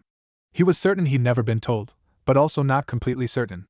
It wasn't impossible that he'd forgotten the man's name. It would also be highly embarrassing if he asked and found that he'd already been told. Rasen Shuriken, Hyuga-san, he said, not for the first time being thankful for how much the Hyuga clan remained sticklers for traditions and old-fashioned etiquette. A fitting name, young master, the man replied, and it was all Shari could do not to gag at the blatant arse-kissing. Sure, he knew that that was probably the man's nature. That didn't stop him from feeling awkward whenever the man began going on and on about how skilled Shori was, or how much of a prodigy his superior Hyuga genes made him. The man seemed intent on ignoring Shori's conspicuously brown eyes and their very noticeable pupils. He'd been tested multiple times across his childhood, and everyone had finally been forced to accept that he would never get the Byakugan after he turned 8. Thank you? But we have to leave. I have a mission to get ready for, after all, he said, and began making his way back to the clan compound. Perhaps his teammates had failed to see it, but he was certain that there was something else behind their sensei's sudden switch in tactics. Everything he'd seen from Hitaki Tsukumo so far had told him that the man was not the type to give up merely because something was hard. He'd made the decision not to go on any missions with them until they mastered teamwork, and Hashirama was certain that he would live up to the threat. Hashirama had even banked on it. Constant sparring sessions against an opponent far above his level had taken his skills to new heights at speeds that felt frankly unfair. He'd have got a big head about how much progress he was making if he couldn't see that Toshiro was gaining just as much, and that Uchiha Yuzum and her cheating eyes were learning even faster than he was. She'd already used a few of Hashirama's own jutsu against their sensei, and while he wasn't offended since he hadn't invented those jutsu himself, he was a bit peeved at her progress outstripping his. Only the fact that the original gap between them had been so large had kept him still ahead of her. Hopefully, the equalizers he was working on would be enough to widen the gap when necessary and ensure he was ready for what he knew would come in 10 years. Yes, young master. I have taken the liberty in ensuring that your equipment would be packed and prepared, he said. And my bow? It is assumed that young master would not intend in taking the instrument with him on a mission outside the village's walls. Shori smiled wryly. Please have it included. It is a key piece of equipment, after all. I'd hate to not have it, and need it, he replied. He'd found it funny how virtually every adult shinobi tried to get him to give up on the bow. It was his bit of rebellion against the establishment. And bows were cool AF. Toshiro Takahata 9 years until the outbreak of the Second Great Shinobi War. Don't forget the plan, their sensei said, and then disappeared. He resisted the urge to gulp. How could he ever forget the plan? It was his plan, after all. They stood in the tree like, watching the bandit encampment through Fuinjutsu enhanced binoculars. Having a Senju on the team was such a hack. They got the best stuff. His mother even said that these binoculars weren't cleared for issue to Jounin yet. And yet, Hashirama had just fished out 4 of them from the bag like it was nothing. It probably was. Toshiro had seen the kind of ballpark Senju wealth existed in. I trust you, his friend said, and then clapped him on the shoulder. It was a classic example of bad intelligence. On their 7th mission in as many months, they'd been sent to root out and destroy a bandit camp. He noticed a theme. Unlike virtually every other team in their graduating class, they'd only been sent on one type of mission. The kind where direct combat was probable. Nay, it was expected. They were expected to seek out opponents and fight them. His best guess was that the administrative arm of the village thought his team wouldn't be good for much else. He couldn't disagree, he thought, looking at his teammates. Yuzum had fished out a gunbai of all weapons a few months ago, and now she was giving the gigantic and unusual weapon a few anticipatory swings. She was deadly with the thing, he knew. Shori already had an easy smile on his face. The kind of smile that was a harbinger of mischief. That was what he was taking advantage of with this plan, Shori's natural skill at deception. Like he could sense his thoughts, Shori smiled at him and then dropped out of the tree they'd been standing in. As he landed, his appearance shifted with an application of chakra so precise that the telltale puff of smoke that marked the transformation jutsu was nowhere to be found. A medical ninja for a cousin meant Shori had the best chakra control of them all. Even better than Sensei if the man was to be believed. Toshiro had since learned that Tsukumo Hatake rarely ever spoke the truth. And in the few instances he did, there was always an extra layer of subtext only available to those who bothered to look underneath the underneath. Shori's gait shifted, becoming more panicked and hurried. He always found it fascinating just how many messages humans could pass with nothing but body language. It fascinated him, but people like Shori and Kizuru they obsessed over it. Years ago, he'd found it quirky how they played games where they took on different personas and kept poking at each other to get the other to break character. Now, he could see how useful that had become. Observant as he thought himself to be, he couldn't see a single sign that Shori was anything more than what he presented himself as. A scared child running into a group of bandits, unknowing of the fate that awaited him. "Help! Help!" he shouted, voice sounding higher pitched than usual, and also much louder than the whisper he preferred these days. Wind release training had a habit of straining the vocal cords, he'd explained. Toshiro looked to his side and noted Yuzum watching everything with her bright red eyes. 10 months as a genin had between training with a jounin and missions where combat was guaranteed developed her Sharingan to the perfect state. 3 tomo in each eye. His reading told him that most Uchiha didn't get to that level until they were well into adulthood. Yuzum was just 11. They all were. "Hey. It's a kid," one of the bandits said, looking down from the wall of the encampment they occupied to get a good look at Shori.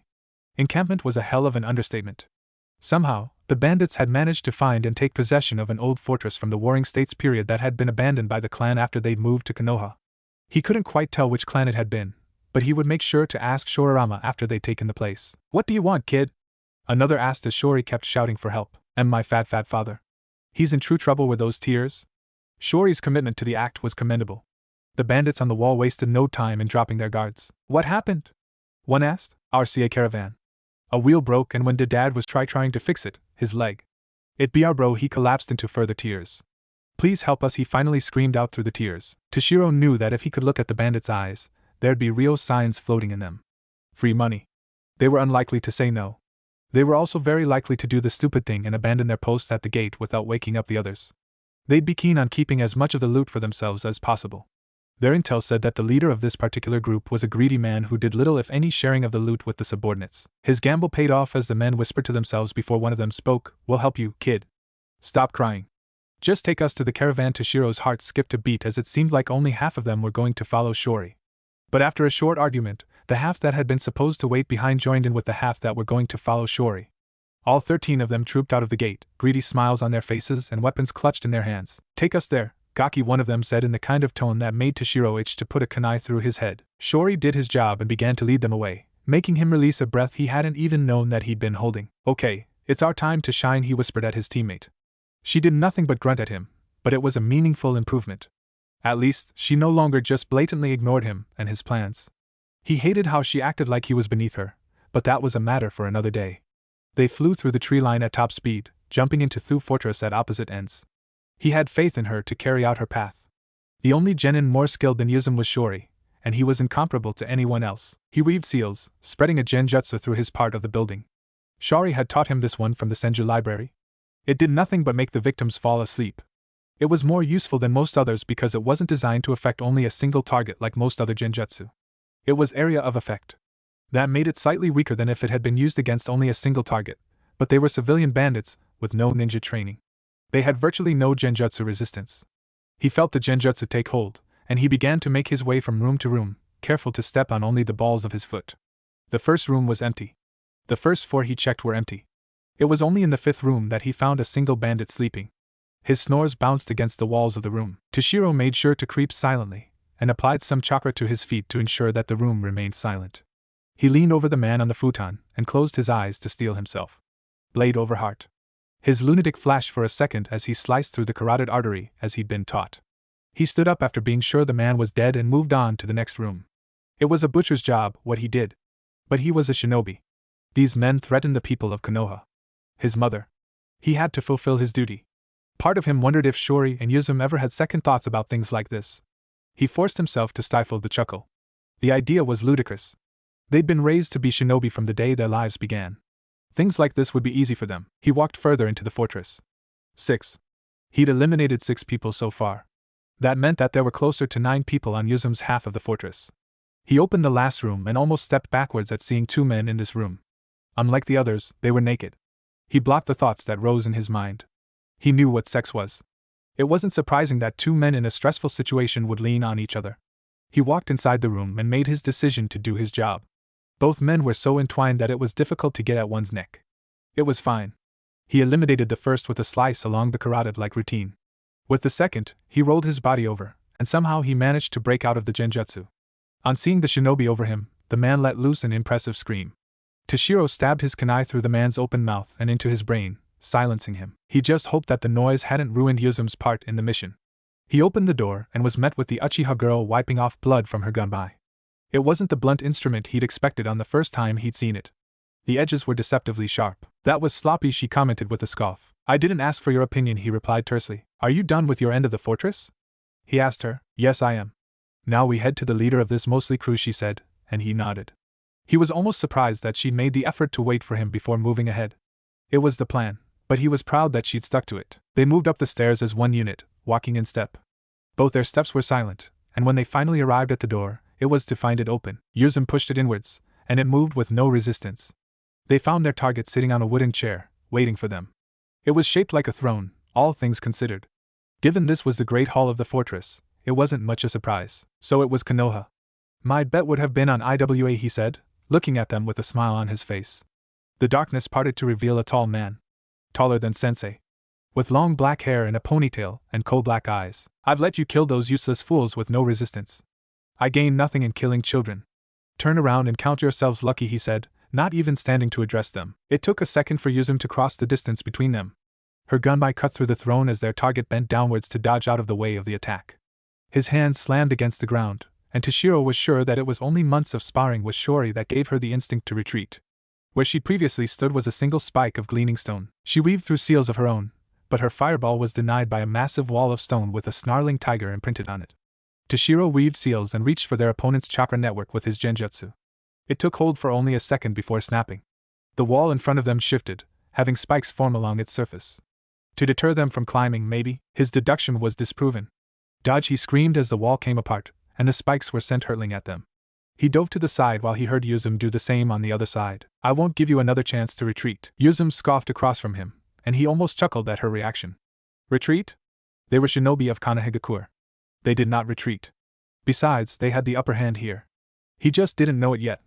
Yuzum weaved 5 seals and he jumped pet backwards. He knew what was coming. Katon, Hozenka no Jutsu, she said, executing her own unique flavor of the phoenix flower jutsu. She spewed out several missiles of flame that fanned out in a wide angle, spreading across the hall before converging in on a single target. Their opponent. His hands remained on the ground, and instead of a single wall, a giant dome of earth formed, surrounding him from all angles. The flames' attacks hit the dome and exploded. The smoke parted to reveal that the stone was unharmed. A few scuff marks were all that could be shown from the attack. Before the smoke had completely parted, a single blur dropped from the ceiling. Shori landed on the dome. He wanted to shout out a warning that the guy could manipulate the dome from the inside, but that was moot point as Shori placed his hands on the dome and Visible exerted his massive reserves to do something. He dropped from the dome with a chuckle. I didn't think that would work so easily, he said, looking at both of them, with a smile on his face. What did you do? Yuzum asked, asking the question on both their minds. The dome fell apart behind him, revealing their opponent with several holes through his body. The body fell to the ground, limp, without the dome holding it up. The same thing he did with the earth wall he hit you guys with. I figured that if I overpowered the chakra he had in the jutsu, then I could manipulate his jutsu like it was mine instead. Bastard never even saw it coming, he said with an easy smile on his face. You stole my kill, was Yuzum's reply as she released a grunt. Suddenly, the ground beneath Shari fell in as he was buried up to his neck. Their opponent appeared right above him with a hammer in his hand. Toshiro felt himself frozen in place. Yuzum was in motion. Everyone looked like they were moving through jello. Each step Yuzum took was slow. Too slow. The hammer arced down, aimed right for Shori's head. And then everything snapped back into reality. Their opponent's body was pinned to the wall. Sensei stood in front of him with both hands on the hilt of his chakra saber. The same saber that was doing the job of pinning their opponent to the wall. What did I say about dropping your guard? He was shouting at Shori. He'd never heard Sensei shout before. Never even seen any of the irritation that they'd caused him on his face. Now? He looked apoplectic. His normally flaccid, easygoing expression was nowhere to be found. He looked in Azura from Naraka itself. And Shori was the subject of all that attention. I'm sorry, Sensei. I really thought I'd got him.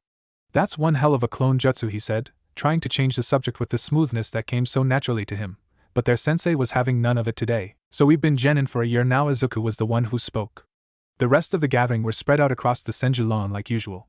These gatherings had become monthly things instead of weekly engagements, but Toshiro was impressed with the effort Shori went made to keep up with his friends. After graduation, the circle had widened to include everyone in their graduating class. Some people came more often than others, but even Yuzum could be found calmly drinking a cup of tomato juice in a quiet corner of her own. Yes, we have, Shori said. Did your sensei tell you about the thing? Kizuru was the one who asked now.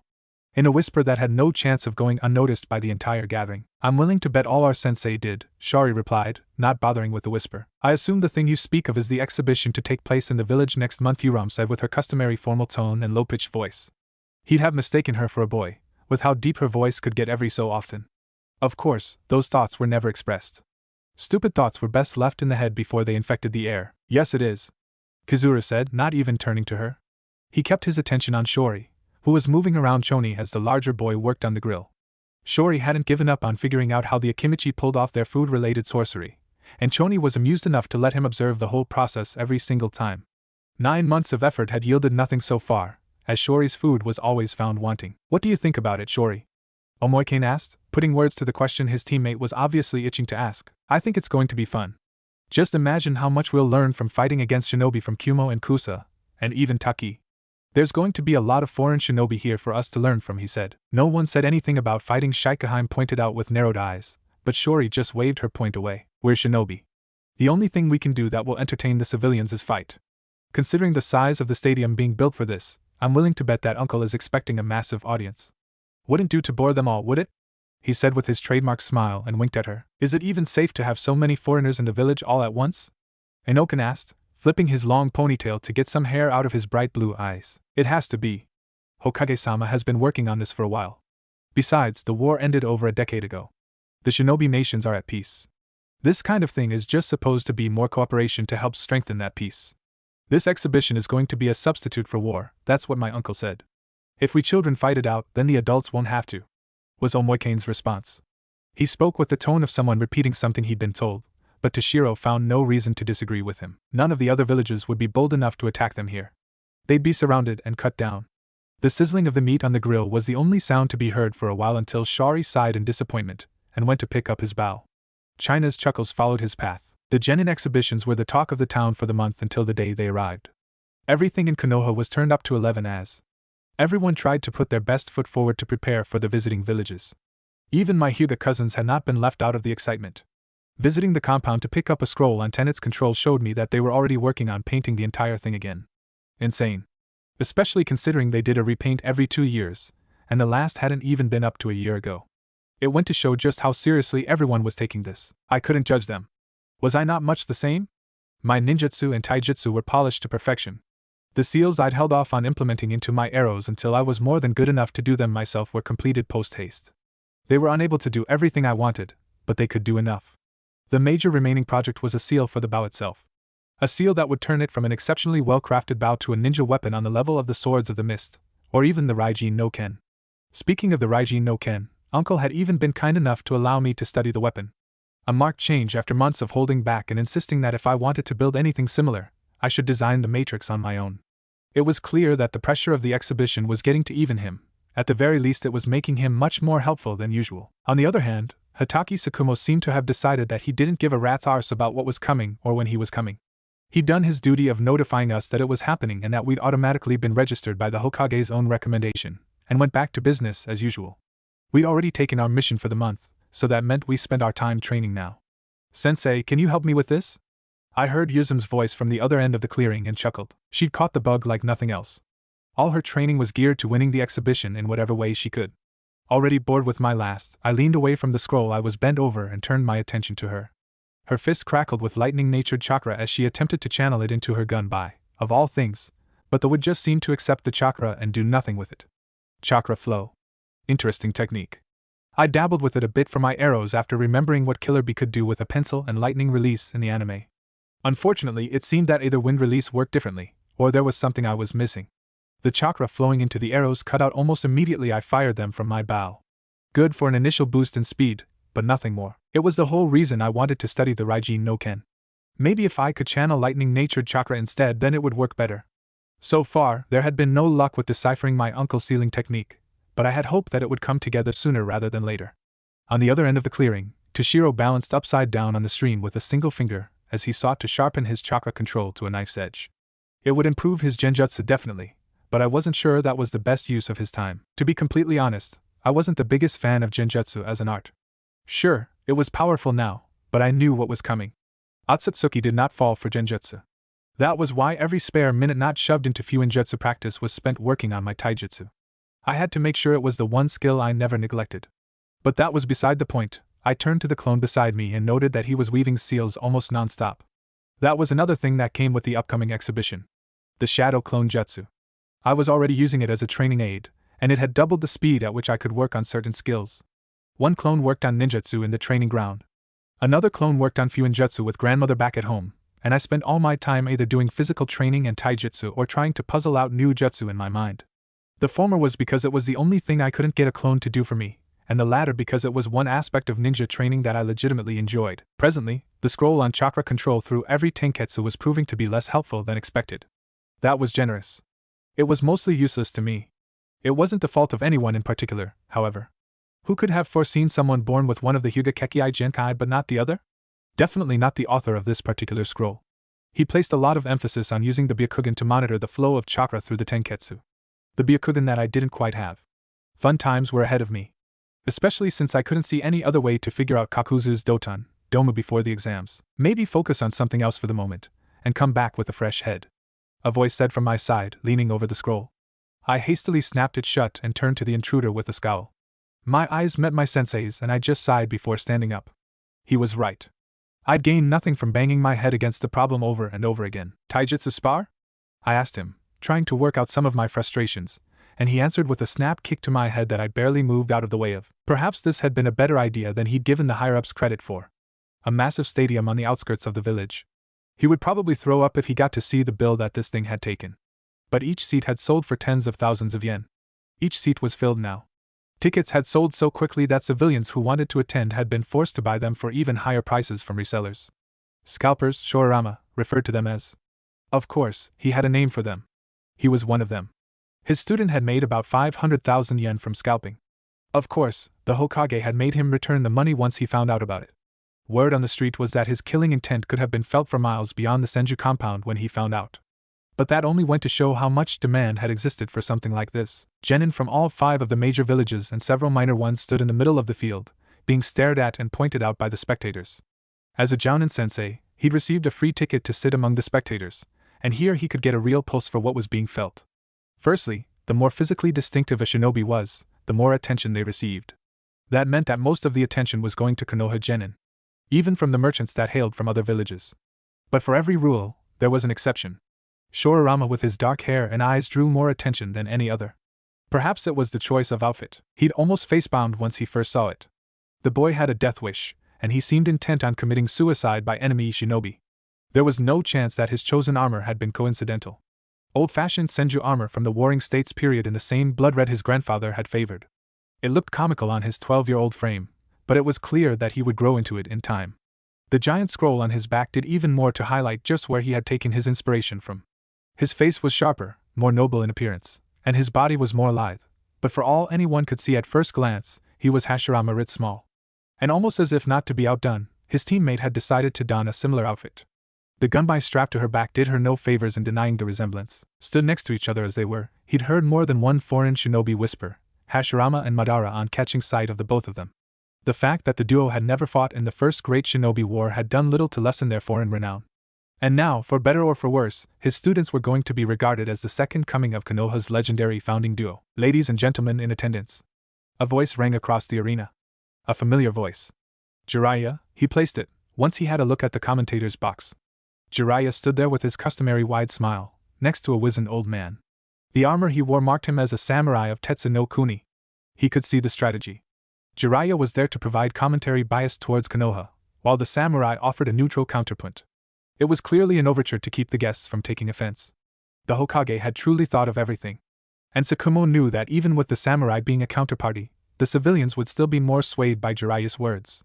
His boisterous voice and charming tone had that ability. Welcome to the first ever Great Genin exhibition. We have shinobi from all the best villages, and even IWA here with us. The last part of the sentence received jeers from one section of the crowd, but they all took it with good humor, as intended.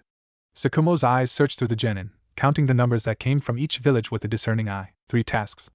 With each task taking place in this very arena, each task will be a surprise for our dear lovely genin taking part in this exhibition, so you can be sure to see the adaptability and genius of our genuine and full display, he said, getting murmurs from the crowd as they anxiously waited for the commencement of the tasks. The murmurs turned into gasps of surprise as 2 massive screens were unveiled at each end of the arena. Konoha's Sealing Core has crafted a device to ensure that you get to view every second of action from the comfort of your seats without straining your necks. Through groundbreaking algorithms and self-matrices that hurt my head to think of, these screens are going to use small receptors following each team to ensure that we get to see what they're all up to. His words excited the civilians, but the shinobi began to whisper quietly. Tsukumo resisted the urge to smile. Whatever plans the foreigners had were going to be thoroughly derailed by the fact that they'd have eyes on their genin for every step of the process. His fear that this would be used as an opportunity to kill off Konoha's genin in a series of accidents was thoroughly quelled. No shinobi worth their salt would do something so underhanded in front of civilians. One way or another, they all went to the effort of pretending to be upstanding and honorable fellows to their civilian clientele. Small devices, golden with wings that moved as quickly as a hummingbird's, flew across the arena, attaching themselves to each genin team. Like magic, the screens came to life, showing the smiling or scowling or doing nothing at all faces of the various genin. Shoarama waved at his device and his team's screen grew to cover most of the screen, with the smaller screens being relegated to the side. Of course, the view will shift over time to give you the best view of the most action, Jiraiya said. An impressive device, his taciturn samurai companion commented. Indeed. Konoha's sealing team is one of the best in the world, after all. Moving on to the first task, my companion, Lord Yoramusha of Tetsu no Kuni, will introduce the first test. The first task is a maze. In a few seconds, the maze will form, covering most of the arena. Around the maze will be clues that you must solve to know the right route to follow. All wrong routes are trapped to high heaven. Only the correct route will be free from traps. The first 15 teams to make it out of the maze will make it to the next stage. He delivered his words with a sharp tone that amplified their impact. Even the genin began to worriedly whisper to themselves. Of course, any combat is prohibited within the maze. The use of ninjutsu to destroy or affect the maze in any way is also prohibited. Either of which will get you disqualified immediately. We're watching at that, he cut off. Then, the ground around the platform the genin stood on began to vibrate. All around them, walls began to rise from the ground. The civilians gasped at watching the maze form before their eyes. Tsukumo knew that it must have been the work of dozens of Earth Release Masters working in concert towards a single goal. But even that, it was impressive that the maze was being formed in real time. Noticing the pattern in which the maze rose, he changed that impression. The maze had already been formed. It was probably built and kept underground. Now, they just had to lift it back up. Not a small task by any means, but still less impressive than building a new maze from scratch. Above each entrance to the maze lies a number. There are 90 entrances for the 90 teams enrolled in the exams. Move to the one that matches your registration number. His team moved to the 47th entrance as he watched Shoarama trade barbs with his Uchiha friend, Yuzume's cousin, before the boy left to join his team. Those two were more suited to the Hashirama and Madara comparisons. Shoarama and Yuzume could scarcely spend an hour in each other's presence before starting up a fight. Now begin, Jiraiya's voice sounded out, and each team ran in. He turned to the screen to get a view of his team. The maze was covered from the top, probably to prevent any genius from deciding to jump over the whole thing. Senju Shoarama, he'd known about the screens ahead of time. He'd even come up with the idea to model the receptors after golden snitches. Tobarama had given the assignment to grandmother some months ago, and when she struggled to find a good form factor for the receptor devices, I'd drawn her a diagram of a golden snitch, and the rest was history. It was perfect. Their spherical bodies meant that they could contain a surprisingly long Fuinjutsu script both within and outside their bodies. The matrix itself was a work of art on the level of the great weapons out there. Certainly, more complex than the Raijin no Ken. The power to attack itself to a genin's chakra signature, to power wings and follow said genin around, to power visual receptors that functioned on the same wavelength as the human eye, and then to transmit everything to the screens. Comparatively, the screens were simple. More complicated than anything he could make, but still simpler than the receptors. The screens took data from the receptors and displayed it. That wasn't hard. The hard part was designing a matrix that would decide which feed was the most interesting and magnifying that while relegating the rest to a smaller view. It functioned a bit like the computers he knew in his previous life. He'd always thought that Fuinjutsu was a plot-like programming, and the matrix behind the screens was the clearest example of that similarity. It was trained on a few signs of what would make good content, and it was trained to prioritize them based on a fixed list, but also taught that when two scenes were equally interesting, it would prioritize the one with a visible Konoha headband. When both had that, it would basically flip a coin and randomly decide. The horn went off and both he and his teammates walked into the maze. He noted that it was covered from the outside world with an impressive level of isolations. The screams of the crowd had died out as they walked in. Even the light from outside did not reach them in the labyrinth. Instead, it was lit by strange crystals in the walls. Their first obstacle was the fact that there were two paths waiting for them after they walked in. Toshiro began rifling through his pockets for a notepad. Most likely to decode the obvious cryptograph. Yuzum had walked forward to look into each path with her Sharingan, probably trying to tell which route was trapped with her enhanced eyesight. He let out a fake cough to get their attention. This test will be easy. Easy for me, at least he bragged. He knew he was bragging as he squatted down and placed his palm on the ground. The rules said they weren't allowed to use ninjutsu to affect the walls in any way. They said nothing about using chakra to feel them out. What are you doing? Toshiro asked. This entire maze was made with ninjutsu, so it'll be a bit harder, but one of the more advanced applications of earth-natured affinity training is the ability to sense earthen formations. I'm using that skill to build a map of the maze in my head and find which route led to the exit. He said to them, so this test will favor IWA Shinobi? Yuzum asked with a hand on her gunbai. Combat wasn't permitted in this test, but both of his teammates were clearly on edge. Tsukumo had instilled a healthy, or unhealthy, depending on whom you asked, level of paranoia in them. This skill is something most Chunin won't even be familiar with. If it favors any IWA genin, then they'd be a prodigy who wouldn't have had any difficulty with the test, regardless of what it was. He replied, assuaging her concerns that their home village had chosen to pander to another. Got it, he said. Follow me, he then said to the both of them, getting an affirmative response from Toshiro and a begrudging nod from Yuzum as he stared at her until she replied. Her usual bullshit wasn't going to be accepted here. She got better for sure. A year of being in the same team with them and training with them meant that a lot of the original aggressiveness had died out quickly. She wasn't what he'd describe as a friend, but they were definitely on the level of friendly acquaintances. With Toshiro, she'd spun up a more genuine friendship than the working relationship they shared. He couldn't have cared less, with not having the time or patience for what he saw as self-entitled bullshit. They followed his mental map to a T. Even as they heard traps going off across the maze, nothing affected them as they moved through the completely untrapped route. Another thing he noted as he plotted out the map of the maze was that all the trapped routes did eventually lead to exits, but they were so circuitous that it would take at least thrice the time to cover those routes. A determined and skilled enough shinobi could do it, but it wouldn't be easy. He figured that this test would probably be the one that got him the least attention, almost in direct opposition to the orders he'd received to show the world that Konoha's next generation as strong as their predecessors and warn off the other villages from considering war. But he figured finishing this test first would go a long way in projecting that image. Not as long a way as walking through all the traps like some inevitable and indomitable god, but that would be stupid. His job wasn't to show that Konoha shinobi had more strength than wits. Probably the opposite, as he thought of it. They came across a section of the maze with 5 paths and a riddle scrawled atop it. Reading the riddle, he cracked a smile. I speak without a mouth and hear without ears. I have no body, but I come alive with the wind. What am I? He loved riddles. They walked into the 4th path, and he noted that every step they took audibly echoed to their ears. Echo. That was the answer to the riddle. He could just imagine how much time another team would have had to spend on getting through a challenge like that. He looked at the surrounding walls. What others would have mistaken for scratches, he correctly identified as a sealing matrix. A familiar sealing matrix. The same one his mother's clan used for their personal rooms to prevent their Byakugan wielders from getting too peaky. He turned his thoughts from his mother. He could not afford a distraction right now. They walked forwards and came face to face with another team walking in the exact opposite direction. The IWA team had 3 shinobi, a whiter boy years older who looked muscular enough to crush Toshiro's head in his grip, a lithe girl with sleeves that went past her hands and covered view of her fingers, and a third boy with auburn hair parted off to the side and a wicked smirk on his face. Both his team and theirs kept careful watch of each other as they made sure to pass each other by with as large a margin as possible. Nobody wanted to risk a fight breaking out that would get all of them tossed out of the labyrinth. When they'd finally passed each other, He made a point of not turning to watch them leave. Yuzum had more than enough paranoia for the three of them, as she watched them carefully with blood-red eyes until they rounded the corner. The Senju boy didn't look all that. His Uchiha teammate is much more scary. They heard a voice he suspected belonged to the red-haired boy come from the corner the IWA mean had just rounded. Yuzum visibly preened at the unintended compliment, as he chuckled. He had no need for looking menacing or intimidating. Smaller animals puffed themselves up to look bigger and meaner than they actually were. He was no small animal. He had no need to intimidate with his appearance, he'd let his strength do that for him. The next fork in the road had two paths. There was a complex equation scrawled above the route that he didn't even bother reading once he saw just how many variables it had. He led his team left, and they followed. They hadn't come across a single trap. He knew Yuzum kept a watchful eye out, and that both he and Toshiro were keeping track of their surroundings in their own ways. Him through earth-natured chakra, and Toshiro through his newly discovered affinity for chakra sensing. The path led to another path that led to a massive room with doors on every side. The puzzle was etched into the ground. He smiled and went to a path a few paths away from the one that they'd come in through.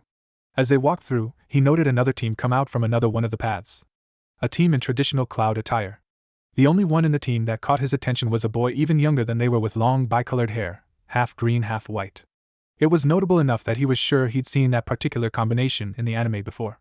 The path they walked through led to another intersection, and that led to another, until they finally quite literally saw the light at the end of the tunnel. He slowed down to draw a seal near the exit as a bit of a gift for whoever came after them. The labyrinth had been lit with luminous crystals, but that did not compare with the sunlight that beamed in from outside. He walked out of the labyrinth first to roars from the crowd. "Smile and wave, boys," he said to his teammates, with a bright smile on his face. The first team to complete the first test is Team 47 from Konoha. Senju Shorarama, Uchiha Yuzum, and Takahata Toshiro. Jiraiya's familiar voice rang across the stadium. When he saw Shori stop to scrawl down that seal, he'd known that there was nothing good that would come of it. At least, they were done with the exam. He was proven right when the next team to approach the final tunnel stepped over the seal. It was only Shikahime's observant nature that allowed her to notice the glow on the floor before the seal went off.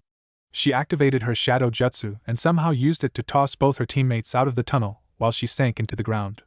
She surfaced outside the tunnel a few seconds later, but no one had any attention to give her. All the attention was on the destroyed exit. Shori's seal had caused the tunnel to implode in on itself, so everyone within the mail was essentially sealed within by the stone that made up the path. Rather, all the attention flickered between the exit and Shori's brightly smiling face. He wanted to shrink in on itself as the screen magnified their own feed. His skin looked pasty white on the large display. It was clear that he wanted to be anywhere but here. Yuzum glowered right at the receptor. Her glare shot from the screen in a way that showed her clear disdain for everyone watching. Shori, on the other hand, smiled and waved. He was smiling. A bright smile that made it clear he wasn't concerned with the shouts of him being a cheater that came from certain parts of the crowd. Toshiro was beginning to fear that the field would be overrun by pissed off spectators when the commentator's voice rang out. A brilliant tactic from the Konoha team. Sealing up the entrance to prevent others from making their way through easily, the samurai said with an approving hum, making it clear that nothing Shori had done was against the rules. Even better, he used Fuinjutsu, which was never mentioned in the rules, and waited until he was more than done with the exam before allowing his trap to take effect. A brilliant tactic, indeed. But let us not hesitate to give it up for the second team to pass this stage, Team 66 from Konoha, Yamanaka Inoken, Naro Shikahime, and Akimichi Choni. Jiraiya's words put paid to the whispers as everyone moved to applauding Shikahime's team. Even better, the screen decided to show a replay of them escaping the trap. At the end of the day, it took an hour for someone to finally complete the maze again. It was the team they passed from IWA. They made it to the sealed exit, like multiple other teams had. But instead of taking it as a dead end like the other teams had, the muscular one moved forward to examine the site of the cave-in. He exchanged words with his teammates, and then they walked backwards before the one with red hair made a single hand seal the tiger seal. Instead of a fireball, he breathed out multiple small balls of lava. They slammed into the cave-in and shot through. The blockage on the exit was lifted, and they walked through. The fourth team to pass was Izuku's. Only the fourth by a technicality because it seems they had run into Uram's team at some point in the maze, and then chosen to work together to complete the rest of it. Uram stepped backwards to allow Izuku step through first. Toshiro noted that all four of the genin teams to have graduated with him had been in the top 5. The next team had the boy with bicolored hair that Shori had been staring at for a while. He noticed him watching their feed even before they got to the exit. Subsequently, teams started to pass through at a steady rate. All in all, the first stage had taken close to 3 hours from start to end.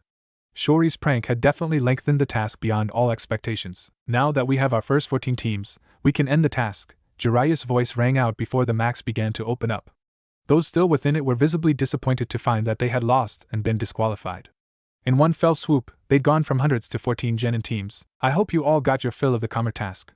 From now, we'll be diving right into the action, Jiraiya said, and the ground began to vibrate again. All the genin who passed had been returned to the central platform, while everyone else was made to evacuate the field. Toshiro noted that apart from his genin class, one other team had passed from Konoha. One team each had passed from both Kumo and Iwa. 2 teams had passed from Suna. Shockingly, 3 teams had passed from Kiri. 1 team had passed from the Hidden Waterfall Village, and the last 2 teams had come from the Land of Hot Water and the Land of Grass respectively. All 5 major villages were represented, but Konoha had the majority. He watched as the field shifted. 2 hills began to rise from the surrounding earth with flags on them, one red and one green. For the second task, we have a new game to play. This one involving all 14 teams in plain view of you, the viewing audience. It's called King of the Flags. As you can see, there are 2 hills and 2 flags in the playfield. Your task is simple. Every team is to work on their own to complete one of 2 objectives, either take the hill or take the flag. Taking the hill means having the only people on the peak of the hill be members of one's team. For every 30 seconds that a team holds the hill, they get 20 points. If the hill is in contention, meaning that the people on the hill are members of more than one team, then the points are shared between the teams equally. As for the flags, the rule involving the flags is simple. Taking the flag means having possession of the flag at the end of the stage. Each flag is worth 200 points. The top 5 teams at the end will move on to the final stage of this exhibition, he said, going on a long spell that I tried my best to keep track of. It reminded me of 2 games from my past, and it also told me that Grandmother Mito had more of a role in designing these than she let on. I'd told her about King of the Hill and Capture the Flag before. In fact, it was a game she enjoyed playing with me with figurines. Of course, we had these cool puppets powered by Fuinjutsu that could move in all sorts of ways. I guess designing this test like this was supposed to give me some sort of advantage. Just to clarify, the flags are not to be removed from their poles, and they must not be hidden at all during the task. Does everyone understand the rules? He didn't wait for an answer. Good. You have 3 minutes to strategize among yourselves, Jiraiya finally said, and shut off the feed from his mic. The crowd's buzzing nod at me as they chattered about the undoubtedly exciting task to themselves. I turned to both Yuzum and Toshiro and began to make signs at them. Focus on the flags? I asked first. Negative. That's what most of them will be thinking as well. Having to keep it openly displayed means we'd sooner end up in a situation like whoever gets the hill, without the benefit of the high ground, Yuzum replied, signing furiously. I thought over her words and nodded. It provided one advantage over the hill, mobility. But at the end of the day, we'd have to fight off everyone who wasn't going to scrap over the hills. I tried to come up with a plan, but literally the only other option was scrapping it for the top of the hill. I knew that was the option Yuzum preferred. Both because she was that type of person, and she literally just signed it at us. We'd have to fight at least half the people here by ourselves. And we have to make sure they don't stay on the hill in any large numbers because splitting those points would be terrible. I signed back. She wanted to sign something back before Toshiro stepped between us. Yuzum was no longer antagonistic with me, not as much as she used to be, but we were still far from friends. Teammates maybe, but not friends. I have an idea, his fingers said for him. How long will it take you to make a barrier that rejects outsiders? How long can you keep it up for? Both questions were addressed to me. Since I already know the script for an excellent one, it'll probably take about 3 minutes with clones. And as for keeping it up, I can go for hours if it isn't being assaulted. Under heavy assault, maybe 30 minutes, but I'd be dead on my feet afterwards, I said to him. Being a quarter Senju and a quarter Uzumaki meant I had chakra reserves that put some jounin to shame. I wasn't Naruto, by any means. At about 6 shadow clones, I was tapped out. But I wasn't lacking when it came to reserves. Good. My idea is this. Yuzum and I buy you the time to make the barrier, and once you can get it up, we chill at the top of the hill. He signed. It was a good idea, I thought. Better than whatever I had. I signed that to both of them, and Yuzum signed her willingness soon after. She'd get to fight to her heart's content, so it probably soothed the battle lust in her Uchiha blood. I slapped myself at that thought. I was slipping up more and more. The more time I spent in the clan compound, reading scrolls from previous clan heads, and talking to Granduncle, the more anti-Uchiha propaganda was shoved down my throat. It was a subtle and insidious thing. Like how Senju Benimaru, the 17th clan head, had written that Uchiha had a natural lust for battle, ignoring that we Senju enjoyed fighting just as much as they did. We started half the conflict between our clans, after all. He even ignored Senju Kenpachi, who loved to fight so much that he came close to ending the entire Uchiha clan, but allowed the survivors to leave simply because he wanted them to get stronger and present him with a good fight. My thoughts were knocked out of my head as someone walked towards us. Izuku. He had both his teammates behind him. I smiled at him, and he smiled back. I saw your plan. We want in, he said. He wasn't talking to me. He was talking to Toshiro. And my ever-affable teammate turned to him with a sharp smile on his face. Fuck off, I choked. I actually choked on air and had to bend over. I missed the next part of the interaction. We could just as easily ruin the entire plan if we wanted to. Let us in. Besides, if you want to cover Mr. Seal Master over there, then the two of you won't be enough, he said. Hold on, how did you even know our plan? I cut in before Toshiro could reply. He flashed his Sharingan for a second, and I almost face-bombed. Of course, the point is, we want in. We have the numbers to help you make this thing work, he said, still talking to Toshiro. Fine. But you'll do precisely as I say. Sure thing, Captain, he said with a sincere smile on his face. Now that I'm in on this, I say you should probably stop assuming you're the only ones who speak Humbu code. I saw Yuram peeking at you guys earlier with her eyes, and Shikaheim's gaze hasn't left your team since you started your little strategizing session, he said. I wanted to sink into the floor, embarrassed at making such a rookie mistake. I defaulted to standard operations protocol for missions, not computing that we were surrounded by Konoha Nin here. If anyone spoke the code in our year group, then Shikaheim, Izuku, and Yuram would be my first guesses outside of my team. Do you think they'll come for us? I asked him. Only a fool would try to fight both you and Yuzum-chan working together. They'll probably work around you guys. But if they get the chance, I doubt they'd hesitate. I nodded at his words. Good. Now let's complete the plan, he said, switching over to English. I smiled at the confused faces around us. Teaching the language to Izuku so we could plan pranks and pretending that I'd come up with it was reaping dividends even now. When he and Izuku HD completed the plan, he turned to his teammates and told them, just follow my lead when the buzzer rings.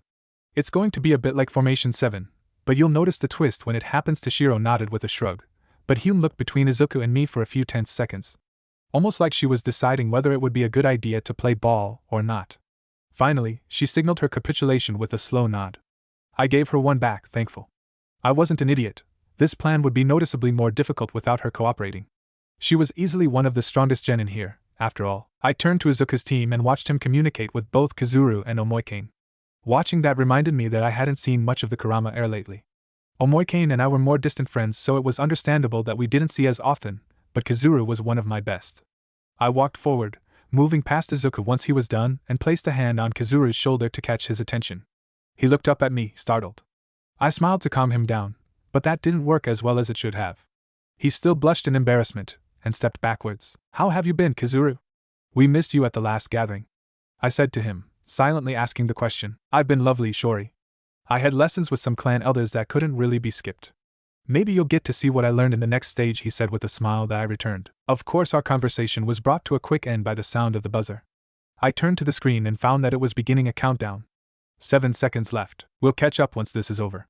I promise, I said, and turned to face the hill we'd chosen to die on, the one to the left, which had a higher proximity of foreign shinobi close to it, and crucially had neither of the two foreign teams that had caught my attention. Sharp, I muttered to myself as I prepared to jet off. The screen counted down to 1 and then there was the sound of a horn. I smiled as I disappeared in a body flicker that took me right to the base of the hill. I quickly began to climb, ignoring most of the obstacles, and noting their presence when both Yuzum and Izuku appeared behind me in short order. I crested the top of the hill first. Yuzum followed shortly after. Toshiro and Izuku mounted it at the same time. I turned in a swift movement and formed a seal. The next body to jump over was riddled with air bullets. The water clones splattered to the floor, and the Mizu genin with the rebreather jumped right up immediately afterwards, tossing a bunch of shuriken my way.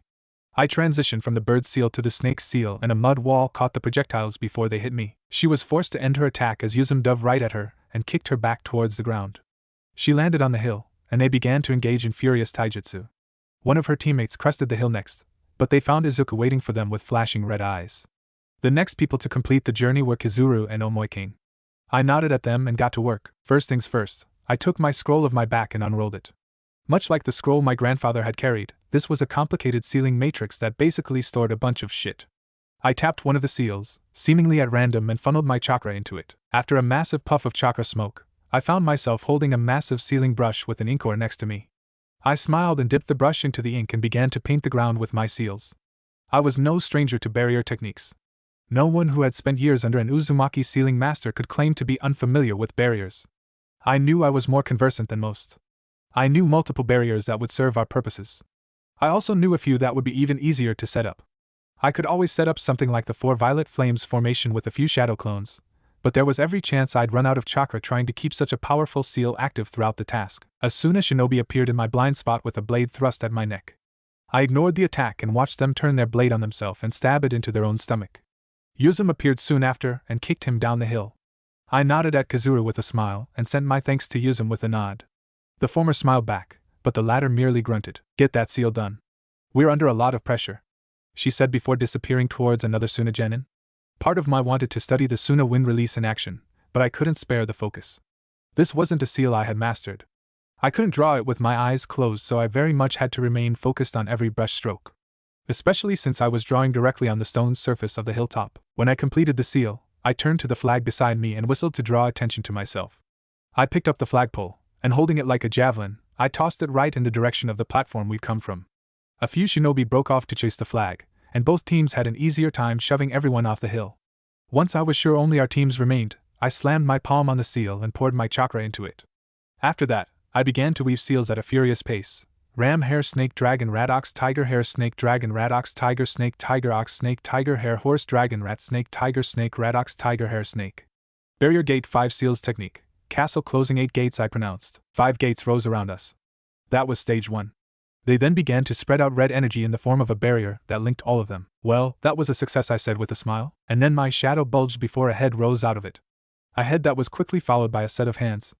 If the head hadn't had a very recognizable pineapple hairstyle, then I would have smashed it into the ground. Shikaheim rose out of my shadow with a smile on her face. That was a superb plan, she said. I could tell Yuzum wanted to either punch her in the face or roast her to death with a great fireball, so I stepped in to stand in front of my cousin. What are you doing, Shikaheim? I asked her, voice stern. What do you think? I noticed that plan of yours and decided I wanted it, she said. This doesn't work with 3 teams, Shika. The split isn't profitable like that, I pointed out. She smiled. Not necessarily. I just have to be in the top 5 teams to make it out of this mess. Choni and Inokin are outside this nifty barrier, working to get points for us any way they can. This is just insurance. Well, your insurance seems to be ruining things for us, Izuka butted in. Consider it revenge for my cute little cousin almost killing us at the end of the first task. I apologized for that already. I had no real way to know that you'd be the ones to make it first. And I had every confidence that anyone in your group would have been able to escape that with ease, I said. I played much worse pranks on the class as a whole during our time at the academy. Well, I accepted your apology. This is just payback. We're even now, she said. I turned towards the scoreboard, noticing that our teams were nowhere near the top 5. Receiving 6.5 points every 30 seconds would add up to about 130 points for the 10-minute task, but that was assuming we had the whole 10 minutes. The seal had taken me 2 minutes and some change to put up. That meant we lost some points from that period as a result of having so many teams around. Calculating it, I figured we'd have about 110 points at the whole task if nothing changed. On the other hill, both the Kumo and IWA teams were duking it out with a reckless abandon. The kind of abandon that spurred something in me. That hill's flag was currently in the possession of the Kumo team, but they were under consistent pressure from the IWA team. None of the other teams were even choosing to contest that particular hill. Beyond those wasting their energy against my barrier, the rest were fighting over the other flag for those 200 points. It was a tense standoff, as all 7 of us stared at each other in the barrier. After a minute, even the Mizunin had abandoned trying to break the barrier to try their hands at acquiring the flag. The fight between the IWA and Kumo teams remained at a consistent hot point. Every eye was on the exchange. The free-for-all that had begun on the stage for the other flag was also another source of tension. From the way things looked, at least one Kusa Genin had been killed. A Suna Genin with some affinity with poisons had incapacitated a whole Kiri team, and the remaining Kiri team was teaming up to launch some devastating combo jutsu to wear down the Suna group. Choni and Inokin weren't easy to find, but I was sure they were waiting and biding their time to snatch that flag at the last moment. It was the kind of thing they'd do. I'd love to see how it would pan out though, since it was clear that Yuram's team was winning the free-for-all as it stood now. I'd always wondered what a Hyuga who took ninjutsu seriously would look like, and Yuram was showing me that. Her wind ninjutsu were punishing. Kuro was a whirlwind as he and Shiro swept through the approaching horde with devastating taijutsu. They never let themselves get bogged down for too long, and they used both the Beast-Man and Man-Beast transformations to great effect. The boy you were fighting could become a dog at any second and vice versa. They were almost single-handedly displaying the power of Konoha's rich Teki Genkai arsenal. Shiba was the one placed in charge of physically keeping hold of the flag, and he was doing that with ease. Whoever managed to make it past either of his teammates would find themselves swallowed in a storm of insects. Not just any insects, but bugs bred with a special taste for flesh. One Taki Genin had forfeited after having his arm eating down to the bone as he tried to fight through Shiba's cloud. Everyone had given him a wide berth since then. Another minute passed, and I made up my mind. The barrier would consume way less chakra than predicted since no one was even bothering to attack it. I crossed my fingers, and a clone appeared in a puff of smoke. He sat down and Saiza to focus on maintaining and altering the barrier as I needed. I'm leaving, I told my teammates. They'd both clearly been doing the same calculations as me, so Toshiro nodded while Yuzum stepped up to join me. If there was anyone who understood my battle lust, it would be her. If there was anyone who would support my actions, it would be her. The barrier shifted to make a small gap that I wasted no time passing through. I ignored Izuku and Kizuru as they joined Yuzum and I in crossing the barrier. For this, it would be every team for themselves. I assume you know what we'll be hunting, I said, turning to her. Her smile was sharp. We jumped off the hill as one. Our intrusion in the battle between the Kumo and IWA teams started with a bang. A great fireball jutsu powered up with a great breakthrough crashed into the middle of the battlefield, and both teams operated long before the jutsu landed. The shockwave did send one of the Kumo nin flying into the air, but he was caught in time by one of his fellows. The rest watched with suspicious eyes as the both of us landed between them. Yuzum was to my back. I felt her glee at her position, faced by a group of IWA shinobi. I stared at the Kumo team with a smile on my face. I clapped my hands and the earth vibrated for a second. They were wise enough to move out of the way of the spikes that rose out of the ground where they had been standing, but that had been part of my plan. It forced them to split up. No longer a single unimpeachable front, I went for the willowy boy. He seemed the weakest of the bunch. He reacted to my approach in time, and put a hand on the blade at his waist and unsheathed it in a swift motion. Lato. It was the wrong reaction, however. Tsukumo wielded a blade as well, and did it with a variety of styles. I'd been in this situation 100 times before, and I knew just how to react. I ducked under the blade with a burst of speed and stepped into his space, removing the reach advantage the blade gave, and not giving him the time or space to bring his blade back around. My first attack was a shot on his lungs. 2 fingers with chakra shaped like a dagger stabbed into his body in 8 simple movements. By the time I was done, he collapsed to the floor, unconscious. I turned and flipped through 2 seals before breathing out a veritable windstorm. The wind chakra tore apart the lightning jutsu sent at me before I flipped through another set of seals. My 2 remaining adversaries were forced to dodge out of the way of my air bullets. I heard Yuzum's laughter and found myself smiling against my will. A wide smile that refused to go down, no matter how much I tried to be serious in the face of the moment. Her joy was infectious. I weaved another set of seals, spitting out 2 mud balls to slow down my opponents as they ran at me. This time, I went after the one with the bicolored hair.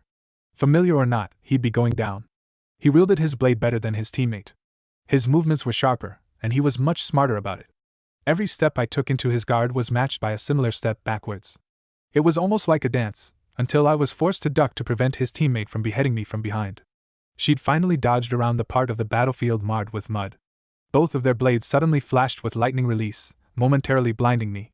In an instant, they executed the second part of the deadly combination, both blades sinking into my skin that browned before forming a hard mud that maintained a hold on their blades. I rose from the ground a fair bit away and smiled as I slammed my hands on the ground. Earth release, swamp of the underworld, I screamed. Mr. Bicolor Hair had jumped out of the way from the moment he realized he wasn't able to remove his blade from the clone. His teammate wasted precious seconds trying to free her blade.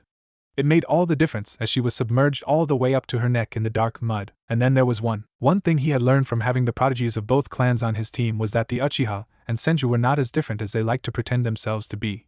They were 2 sides of the same coin, for sure.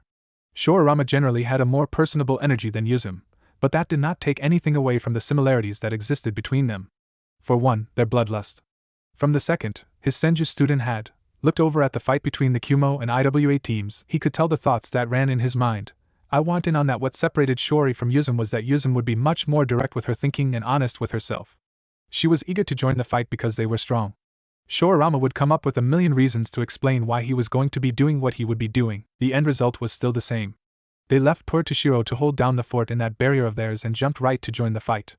They'd probably get points taken off for that when it came to the secondary objective of these exams. But if he was being honest with himself, he was perfectly fine with that. They weren't ready to fly the nest. Not until they could actually work together. When they managed to engage their targets without getting in each other's way, he was ashamed to say he felt some pride at that. It was a sign of the progress that they'd managed to make in a year, but he could already see how their approach was flawed. Not even flawed because they failed to strategize properly. That would have been an entirely different beast to deal with. But it was flawed because they knew the right thing to do but never considered it because it would require them working together. Taking on organized teams each was stupid. A better approach would have been attacking all 6 at the same time as a group of 2. Separating them in such a way that some IWA nin ended up with some Kumo nin, and then taking advantage of the chaos inherent in that. And that was only if they were too impatient to just let them fight it out between themselves and take the prize when they were exhausted. This plan of facing 2 composed teams at the same time was more risky. Not too risky, clearly. He internally amended his thoughts as he saw Shori begin combat with the Kumo team. It was a clear situation of him being a superior fighter to them, and also their teamwork being terrible. He'd probably have had a harder time if he had to fight them one by one. Tsukumo knew how much sense it made, however.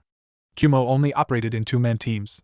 It was clear that they were being hampered by the introduction of a third teammate who did not fit in with the dynamic. He decided the battle was practically over as he watched the second teammate get taken down by Shori's jutsu, but that proved to be inaccurate.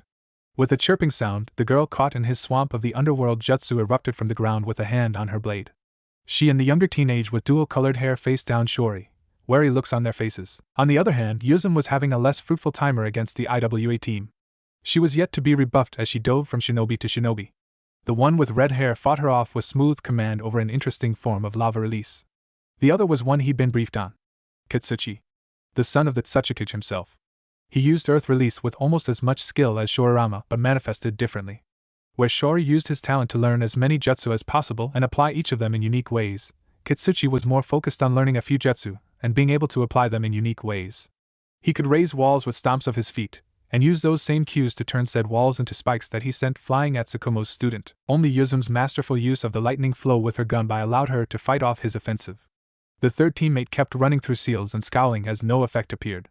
Tsukumo's guess was that she was some sort of genjutsu specialist. The Sharingan and being on the same team as both Toshiro and Shorirama made it highly unlikely that there would be a genin out there capable of ensnaring Yuzum in their genjutsu. The IWA girl would probably have an easier time going after Shori with her genjutsu. He had the Hyuga preternatural chakra control that made him highly resistant to genjutsu, but he definitely wasn't immune. Not even close. With a swing of her gunbai, Yuzum sent two stone spears flying into the distance, and dove right at the genjutsu girl with the weapon raised high. She backpedaled, trying to retreat from the smiling Uchiha. She dodged the girl's swing, was forced to duck underneath, and eat a kick to her face for her troubles. A wall rose between Yuzum and her target, but she would not be denied. With a heave-ho, she sliced through the wall, and continued her approach. Her war fan arched down to deal the final blow, but the redhead substituted with his teammate. Yuzum dove backwards and barely managed to dodge out of the way of the flood of lava sent her way. Back at square one, she gritted her teeth and lifted the war fan again. Shori weaved seals at a rapid pace, only just managing to keep the duo of Kumo Nin away from him with rapid ninjutsu. He'd abandoned the use of earth release after they proved more than willing to slice through whatever he sent with lightning-natured chakra flow. It was almost ridiculous how chakra flow was an advanced technique reserved for the more experienced Chunin, but there were 3 genin on the rooftop displaying familiarity with the technique. He'd never seen Shori use it, but he was almost certain he could. Especially since Yuzum had shown proficiency with the technique. The Kumo duo dove at him, but were forced to dodge out of the way of a stream of air bullets. They were careful to prevent themselves from being separated after their first teammate had been taken down. As both fights began anew, the buzzer sounded off. 1 minute more. Almost immediately, the Kumo Nin lost all interest in Shori and made at the IWA position. Yuzum jumped to the side to prevent being caught between both teams. I unsealed my bow. Yuzum looked at me like she couldn't believe it. I just smiled at her. This was the moment. The time to prove everyone wrong. To show them exactly what I knew. I bent my back and aimed my arrow to the heavens. Breathe in. Breathe out. I loosed the arrow with my breath. It sailed in the air a few meters before sharply banking downwards. One thing I'd learned early on in life was that I did not have the wood release. Of course, I knew it. The clan checked. I had the right affinity, but I could just not grasp the formula for forming wood release. Whenever I tried, I'd just end up forming mud. Dirty mud. Useless mud. Whatever notes my grandfather had left on the matter had been unclear and only 2 steps away from useless. I was sure the only reason why Tobarama had never got on his arse to make better notes was the fact that they all thought he had at least a century in him when he died. The only reason the notes were just 2 steps from useless, and not entirely so, was because of what they meant for my arrows. The wood in each arrow was made from Hashirama trees. I held the largest private collection in trust for the Senju clan at this point. Buying shit with clan funds did tend to have that effect, even if I was buying the land from my own granduncle. His notes had taught me how to interact with the chakra he'd left behind in each of his creations. I couldn't do anything too impressive with them, but controlling the flow of an arrow telekinetically within certain limits was easy. And so the arrow defied physics and dropped on my enemies like a meteor. The second benefit of learning to interact with my grandfather's chakra appeared then. With the right set of seals, and the right amount of chakra control, I could cast jutsu through the arrows at distance. I snapped my fingers and one arrow became dozens. The Kumo and IWA Nin, previously on the edge of fighting again, scattered to avoid the attack. The Tsuchikage's grandson slammed his palms on the ground and formed a dome of earth to protect both himself and the flag from my attack. Game. Set. Match. I thought to myself as I snapped my fingers once more. The arrows, already airborne, glowed with blue chakra as I activated rudimentary wind-natured chakra flow on a few of them. The few set to hit his dome. Perhaps it was the shouted warning from his teammate, or maybe it was something from his own senses, but I felt Katsuchi hurriedly use a substitution jutsu to escape the death trap he'd made for himself. My arrows tore through the dome and much of the surrounding landscape. In the face of awestruck opponents, I substituted with one of my arrows eating the chakra feedback with nothing but a grimace, and grabbed a hold of the flag. The horn blared one final time at the exact same time as I lifted the flag for all to see. The flag, red as the armor I wore. The reaction was instant. If there was one thing that could get civilians fired up, it was ninja magic that happened too quickly for them to truly understand but slowly enough for them to tell themselves that they did. They chanted my name. Not my first name, that would have been a tall ask, but my last name. Senju, Senju, Senju. Their voices screamed to the heavens. Not just the Konoha civilians, even. I could see some who had accused me of cheating after that prank at the end of the first stage joining others in screaming my name. It was a heady feeling, I could not deny. And I stood there, enjoying it. There was someone by my side. I turned to see Yuzum looking at me with a raised eyebrow. Don't let it get to your head, silly boy. They scream your name now, but they'll scream even louder to see you lose your head later, she said. I nodded at her. We turned as one and began to make our way back to Toshiro. Jiraiya was saying something. I couldn't pick out the words, but I could see the display on the board. Team Shoarama 389 points. Team Katsuchi 218 points. Team B 210 points. Team Uram 200 points. Team Izuku 174 points. Izuku's team only had a few points above Shikaheim's. Clearly a result of her points only beginning to count after she showed herself on the hill, while Izuku's team had been there much longer. It was also interesting to note that Uram had won the battle royale for the flag on the field. It was something I had never actually seen coming. I knew she was strong. Her entire team was respectably strong for a team of genin, but I wouldn't have thought open combat to be a specialty of theirs. Toshiro noticed where my attention was when he joined Yuzum and I. I smiled as he handed my scroll to me and began to speak. Uram's team was a massive surprise in that they managed to keep hold of the flag for so long. They did lose it to Choni and Inoken for a bit. And then Kizuru and Izuku stole it from those two. Izuku had the time of his life fighting off all comers, while Kizuru kept it hidden with genjutsu. They actually looked to be about to win the whole thing. And then Uram was able to lead her teammates through Kizuru's genjutsu while Izuku was occupied with fighting everyone else. 3 against 1, he never stood a chance. The buzzer rang immediately subsequently, and Uram just began to twirl and created this dome of chakra barrier around herself and the flag. No one could get close until the event was over. I nodded at his explanation. I've never seen you use your arrows like that, he said to me.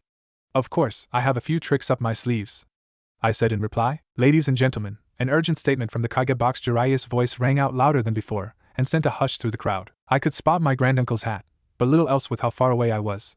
He walked forward, to the edge of the box. I applauded the fact that he was bold enough to have his back to 4 of the strongest shinobi in the entire world. But if I was being honest with myself, I knew as surely as I knew anything that there was no way my granduncle would have the real him in that kill box. It was probably a shadow clone. The real him would be close, but not in that kind of position. Genin of the elemental nations. You have been more than exemplary today. Phenomenal. Amazing. Spectacular. Superb. There are 1,000,001 appellations I could bestow upon you all, and each of them would be equally fitting. Needless to say, you have all done your countries proud. Raise your shoulders high for that fact alone. You have all done me proud as well. From my grandson and heir to Jodi Siwa of Kuzugakure, each of you has shown me that the faith my brother held in the upcoming generations was not misplaced. I underestimated you all in my planning. I expected this to be an event that could be crammed into a single day. Credit to you all for proving an old man like me wrong. I was wrong. The day already goes late, and after the passionate exhibition we've seen, I dare say most of you would be more than exhausted. He paused at that, and I would have sworn his attention was on me for that second. He was right though. Between the barrier and the stunt with the arrows, I was mostly tapped out. Because of that, I proposed an idea to my fellow Kage. One they were more than willing to accept. The event will be paused for today, and resume in the morning tomorrow with the third and final stage of tournament. To make it up to you for taking even more of your time, my fellow Kage have agreed to my other proposal. Whosoever emerges as the victor from tomorrow's tournament will have begun the day as a genin but ended it as a chunin. Ladies and gentlemen, welcome to the chunin exams. Genin, may the odds be ever in your favor, he said. The excitement was tangible. I would struggle to cut it with a kunai if I tried, it was so thick. He returned to his seat to rapturous applause, and all around me were whispers and murmured conversations. I turned to my teammates, about to say something. Save it. See you tomorrow. Silly boy. Yuzum disappeared in a shunshin. I smiled fondly, and followed her lead. Granduncle had been right. It was getting late. Already early evening, I was eager to get home and find myself something to eat. There wasn't much training I could do with how tired I was, and how late the day was already getting. That meant I returned home playing ing to have a quick dinner and go to bed.